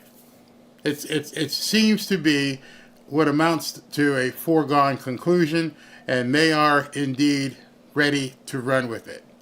So that's where we are. Do me a favor, if you guys want to see some stuff that we can't talk about here, but you'd like to go on X, but you're not really sure how you should go X, go here. Go to fanfareshop.org/group and join what was 4,000. Now our next goal is 6,000. But right now we're I think about 5,200. It's free, completely free. Just go fanfareshop.org/group and join our private group over on X. That way you can learn how to use X. You can see how much news there really is that you're not seeing. When they talk about the 325,000 kids, there's a whole bunch of stuff out there that you're not seeing. It's amazing how much you'll be told and how much you'll be able to research when you're not counting on the mainstream media. I had said earlier, if the richest man in the world is telling you, take the red pill, those 4 words mean so much to so many people, and many people don't know what that means. Well, if you join our group and you start seeing this stuff, trust me, you are going to see stuff you're going to go, oh my God, I didn't know that. Oh my God, what is that? I mean, there is stuff that is just going to shock you because nobody's talking about it. You actually have to be shown, or you have to dig on your own. I'm encouraging you to do both. Get in, start digesting some of the stuff that's real news. Remember, a newscast. Let's say on the evening, Fox has Jesse at 8, Laura at 7, Jesse at 8, Hannity at 9, 10 o'clock is Gutfeld. There is no news. That's all opinion pieces. So news ends at 7 p.m. on both networks. 7 p.m. I think is Aaron Burnett on CNN, and all evening the shows are basically opinion pieces, almost like magazine pieces. MSNBC, I think 7 p.m. is when Joy Reid comes on. So you're not going to get any news. You're getting just opinion. So the news has to happen during the day, and even then they're only covering so many stories. There's someone who's overlooking as what they're going to cover, and in that period of time, you're not seeing the real news. You're not seeing Kamala's schedule being released, and it's showing that she's not doing anything. You see that on X. You're not going to see where people who have inside information from different staff members and what they're saying here or there. You're not going to see that on the news. You're going to see people posting documents of actual things that are being filed in courts. You don't see that on the news. There is no news. X is the news. Trust me, once you get over there, you will find, I'm sure some people here in the comments who will tell you, X is the news. If you want to be kept abreast of things without having to go through the filter of a news channel, go look at it. And also be careful. There is some raw footage being shown out there. Raw footage on many, many things. This morning I had a funny one, actually. It was a woman, a true Karen, and this woman rang her next door neighbor's doorbell, and their Ring doorbell filmed it all. And this woman just sits there and goes, "Are you really voting for Donald Trump?" And then the person who owns the house, whatever, goes, "Yeah." And then she just goes, off on her. I mean, swearing and everything else. You're never going to see that on the news. You're never going to see real people giving their opinion on this and that and the other thing. That's what you're going to find. And I think that's going to help educate many, many, many people without the confines of everything we have here or on, forget Facebook. If you're on Facebook, I mean, talk to your kids and your grandmother or grandfather and post your pictures of the kids and the dog and Halloween pictures. Yeah, that's fine for that. But if you're looking for news on Facebook, forget it. Definitely not on Instagram. Unless you're looking for cute chicks or cute guys, definitely not on Instagram. Everything you're going to need to find out what the hell is going on in the world is on X. So get yourself some. I saw that, and it was funny at the where'd it go? And the lady inside was very kind. Oh yeah, she knew she was being filmed. She knew. She's like, "I'm sorry, ma'am. Yeah, I'm sorry you feel that way." And it was perfect because this lady was losing her crap, just screaming because she's voting for Trump. There are so many people right now who are never coming back. That normalcy is gone. They have been completely gaslit and brainwashed to the nth degree, and they're never coming back. Never coming back. These people are dangerous when they get triggered. Yeah, she got dangerous just because a woman had a sign in her yard. Beth is finding out that X is a whole different world out there. Yeah, you know. So when you start digging about the 325,000 kids, I'm going to tell you something right now, because I learned talking to Robin. Because I said, "Hey, babe, you ready for the red pill? You want to see some stuff?" And she's like, "Yeah." And I just dumped it all on her, and I told you the story. And I woke up the next morning, she's still looking, and her eyes are like this. I'm like, "Oh my God, what did I see?" She had been crying. If you start digging into the missing kids, which you will never find on YouTube, and you will never find on Facebook or Instagram. When you start digging on X and seeing what's really going on, before you do, pray. Make sure you're shielded, that your heart is ready for what you're going to see. That's all I can tell you. And if you want to start and you want to realize how the media doesn't talk about things, just go ahead and search the CEO of Abercrombie and Fitch. I'm not sure if any news reporter put it out there. I'm not sure. But if you look that up and see what happened to the CEO or former CEO of Abercrombie and Fitch, you'll see quite. I was going to show it, but there's no way I can show it. You'll see. You'll see. He told me he didn't want to talk politics, even though we both voted first day voting here in Texas. Good for you. Been there. I dug. It's sad. Yeah, you're going to find out. And you know what it does too? When you start digging in certain subjects and you start seeing what's out there, you're going to go, why have I been lied to all my life? And why is no one in my government doing anything about this? And understand some of the stuff you have to learn to filter through and see who's fake and what's not fake, what's AI. You'll learn that. But most of the stuff you're going to just wonder, how is this happening in America? And why is nobody doing anything about it? How in the hell could this been happen for years and years and years? Just saying. Did I ever see the video where some guy electrified his Trump yard sign? That was funny. Yes, Trump was he was reserved, but he was on fire. Absolutely. Oh goodness, pray before I hear what's really going on. Robin, if you're in here, you could underscore this and let some of these people know. Stacy here says, "Oh goodness, pray before I hear what's really going on." Oh yeah. Yeah. And as you're scrolling, if you get to this part where there's a picture, think to yourself if you want to see that picture or that video. Don't just scroll and go, "Oh, let me see the..." Oh, no, I didn't need to see that. Well, just understand, if you start digging and there's so much you're not hearing, you can start light. Go in and dig about Abercrombie and Fitch. You can start that tonight and just go, "Oh, that guy. Oh, and he knew that guy. And he got arrested, but how come he didn't? Oh, this guy was good friends with the guy who owned the island. Oh." You can start playing 6 degrees of separation. How about this one? I'm gonna say this one very delicately so that you guys can go look on your own. Let me see this. How many of you know right now that Bill Gates was indicted and what he was indicted for? Well, I tap dance around that one pretty good. I just want to know if you guys know. How many people in the chat know that Bill Gates was indicted today or yesterday and what he was indicted for? Because I bet you they're not talking about it. I'm looking to see. Nobody's saying it right now. Maybe it takes a second for it to get through by the time you type. But yeah, go ahead and yes.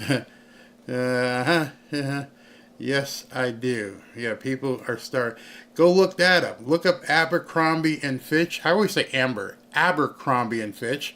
And then also begin looking at why was Bill Gates indicted. You're going to be shocked. And I bet you don't hear it on the news. Nope. Nobody's going to tell you on the news when you find out that Bill Gates was actually indicted. It's something. Yeah, I did not hear about that. I did. Yeah, go ahead and look that up. Go ahead and look that up. No, it's not about kids. It's about something else that really affected your life a couple years ago. But see, those are kind of things, even though it's an indictment. Think about this for a second. This isn't speculation. This isn't tinfoil hat conspiratorial nuttery. This man was indicted. A criminal charge was filed against him, and you won't find it on the news, and we can't talk about it here. Think about that. So this is the stuff that they keep from you is not just stuff that, the 17th letter of the alphabet stuff. This is stuff that's actual news. A man was indicted criminally, and you're not going to see it anywhere. And then you have to say to yourself, well, why? Why would you keep legal stuff from me? Never mind conspiracy stuff that you want to label as kooks. Why would you keep something like that from the American people? Yeah, go ahead and look at it. I see some people know. Yes, I think it was from the Netherlands. Yeah, it was. But when you see that and you realize how it ties into everything and that what happened here in America, and I'm being very careful not to say the words, but when you dig in and start, wait a minute, so you're telling me this guy was indicted because of this, and this, and what did the American government do? Because how come the Netherlands, American government ain't even talking about it? Don't want to hear it. What's that? What else happened that you won't hear on the news? Did you hear about the UK working with Kamala to basically silence Elon Musk and X? Have you heard about that story? Not going to see that on your evening news. Nobody's going to talk about that. It's been exposed. I think I can actually show you that. Let me just. That's not anything about. It's not anything touch and go. So I can show it to you if I can find it. That Elon. I'm getting there. I'm gonna scroll down here. I'm gonna get there. He posts so much stuff. Let me get to it. Hold on. Talk amongst yourselves. I'll find it. Oh, and here we go. Okay. The quote, kill Musk's Twitter fiasco. A tangled web of foreign influence, censorship, and ethics. And so documents came out where now Elon Musk has said this is war. Exclusive documents. Working with Matt Taibbi, we report on CCD hate documents showing the Labour Party's political front objective is to kill Musk's Twitter through advertising process, meaning to harass his advertisers. See the internal documents provided by a whistleblower. And there it is. Exclusive information. information that British advisors to Kamala Harris hope to, quote, kill Musk's Twitter. It's right there. Read that and find out what Kamala Harris has been doing behind the scenes to take down Elon Musk. This is the type of stuff you won't hear on the mainstream news. They won't show it to you. And that's why I keep pushing people, especially these days. Begin educating yourself. Understand what's going on. Look up the DD, what was it, DD 5021? What was it? What was the number? I think, who mentioned it today? Was it Tucker that mentioned it? Let me see if I can find it. Not sure what the number is, but people were talking about it. I can't say it here.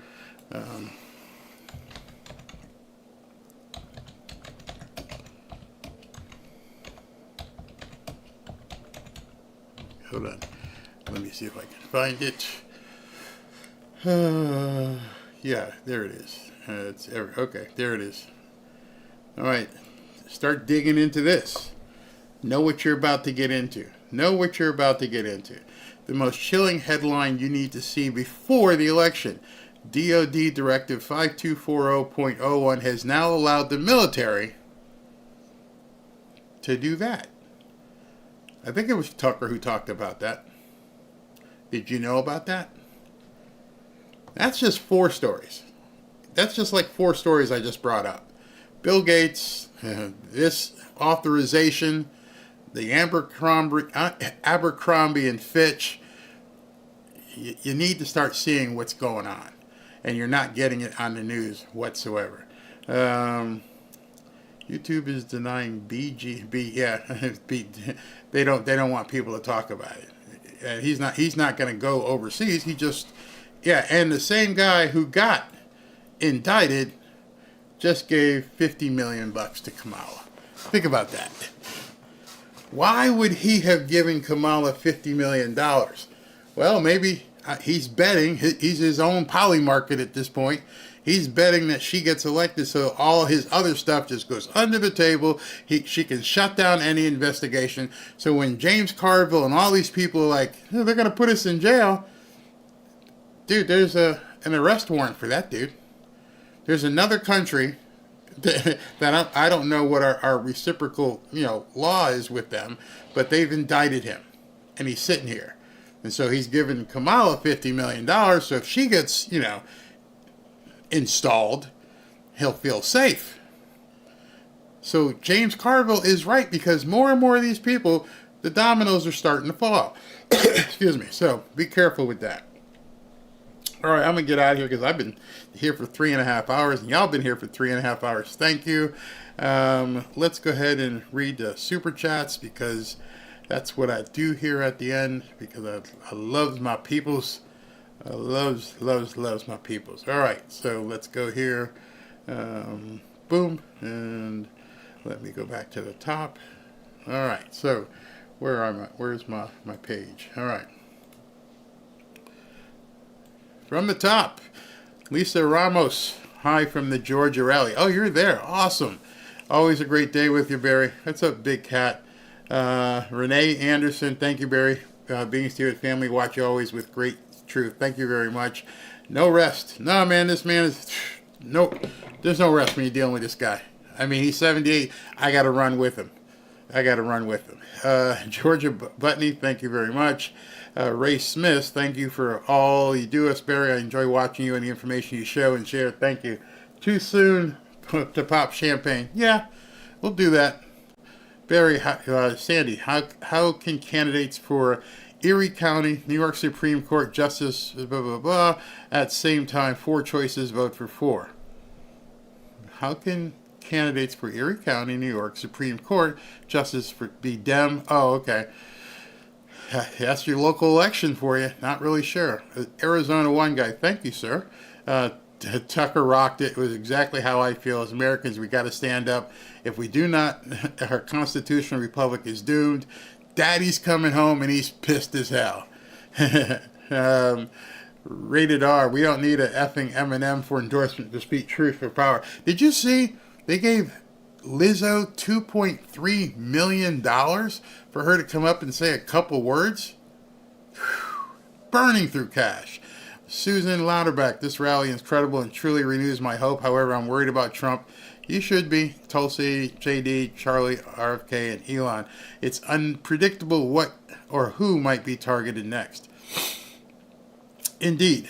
By the way, Elon Musk said that, he's been quiet about it, but that he's had some, how can you say it, attempts as well. Patricia Hurley, thank you. What will Hunter Biden do when Trump wins? He won't pardon him. Oh, his dad will pardon him. I know he said he won't, but his dad will pardon him. You know that's coming. Timothy Douglas, Trump is a true example of a true warrior. Club 1852 with a big one. Thank you very much. Great lineup at the rally tonight. Thanks for all you do. Thank you for watching, and thank you for your contributions. Stephen Anderson, God bless our President Donald J. Trump. Mr. Musk, Tulsi, RFK, Vivek, JD, God keep them safe, please. Dwayne Drewer, can you imagine the secrets Elon Musk knows? Absolutely. He's got all that data, all of it. I really do believe the election is over. Trump has it now. They're just fighting for the House and Senate. Joe Biden... I love your handle, bro. Oh, man, that's a handle. Should you have to pay property tax if your house is bought and paid for? You live in a country and you have your own well, your own septic, but you still want to have fire and police, don't you? It is what it is. Rebecca, thank you for everything you do. God bless you and your family. Thank you, Rebecca. Patriot Jojo, no income tax in Tennessee, low property taxes too. Sales tax is high, though, but it's based on consumption, so that's different. Kurt Zerga, I love to watch Trump rally on your channel. Thank you. Thank you very much. Terry Turbet, I'm Ontario, Canada. I pay 13% for tax, but free health care, also rebates. Love your show. Thank you very much. Scarlett Adams, I'm Haitian American, and Trump is my one and only vote. Make the world great again. Good for you. Chris Berry, please sing Proud to Be an American for us. I want the full rendition with Midas howling in the background. Well, right now he's at my feet kind of knocked out, so he's not in a howling mood, and I can't sing. Joe Biden's other one. Do you think the government will try and shut down that interview before it's released? Rogan? No, they can't stop him. They can't stop him from releasing an interview. Joy Kirkland, love Trump in his spirit. I think the majority of people are sick and tired and that there's a lot of closet Republicans. There's a lot of closet Democrats, meaning they're Democrats, but they're not voting for Kamala. Nicholas Lamonicus, thanks again for the broadcast. Thank you for watching. Danny and Mary Lou, thank you. Greatest rally ever. Cobalt Gomez. McDonald Trump in the House. Chrissy Couch, we're tired of the Democrats voted today. Good for you. Edward Barton, Trump is America's president, and we the Patriots approve this message. Absolutely. Mr. Krabs, and he also worked at a McDonald's, unlike Harris, on top of everything else. Chrissy Couch again, Trump Patriots aren't woke. We have been awakened. Yes, agreed. Ripa, the Republican, make America great again. The Dems are destroying it. I don't even know how they can look themselves in the mirror and not realize what they've done to this country. Glenda Cruz, thank you. POS George Soros funding sellouts Kamala and Newsom. If this guy can do what he wants for decade, not decades, but decade, why are you bitching at Elon Musk? I have no idea. Lindsay Mosley, she wasn't off yesterday. They ordered her and the general to sit and come up with all that evil plan. That probably was what they were working on. T-Mac, thank you. Dark Green Marine, thank you very much. October 3rd, this is the 41st anniversary of the first terror attack of Marine Barracks Beirut. Wow, I did not know that. All branches who lost brothers. Beirut, I didn't know that. Wow. John Parr, this Rogan stuff should have been done a month ago. Yeah, absolutely, I think so too. Tommy Radcliffe, the guitarist, our dream is coming true. I voted here in Northport. Don't let up. Vote November 3rd and MFF. 2 more days of voting in Florida. Lock it in. Absolutely. BLS Doom Crew. Barry, I'll keep saying it. When Trump wins, the fight is not over. The Democrats will try and keep him from January 20th. Ain't that the truth? That's when the fight begins. New Jersey is flooded with Trump flags and signs, says Ripa. And Feathery says, thank you, Barry. Thank you, Feathery, for watching. Thank you, Barry and Robin, for anything, says Edward G. Barton. Elijah Araujo, thank you. Carol Clark, song Daddy's Home. Daddy's Home. Yeah, somebody's got to make a meme out of that. Thank you. And Melvin Blodgett, watch Kamala will not install him as president so they can use lethal force against the people. I don't know where this thing is headed. It's scary to think about. I just do our parts. If we do our part, then we'll let God sort out the rest. That's all we can do. Just make sure you vote. Bring your friends, family, co-workers. Get them to vote. And then, of course, let God finish it off for us. And protect these men and women. All right, so again, if you want to join our X group, just go to fanfareshop.org/group, and we'd love to have you. Talk to you guys tomorrow afternoon. We got 2 again.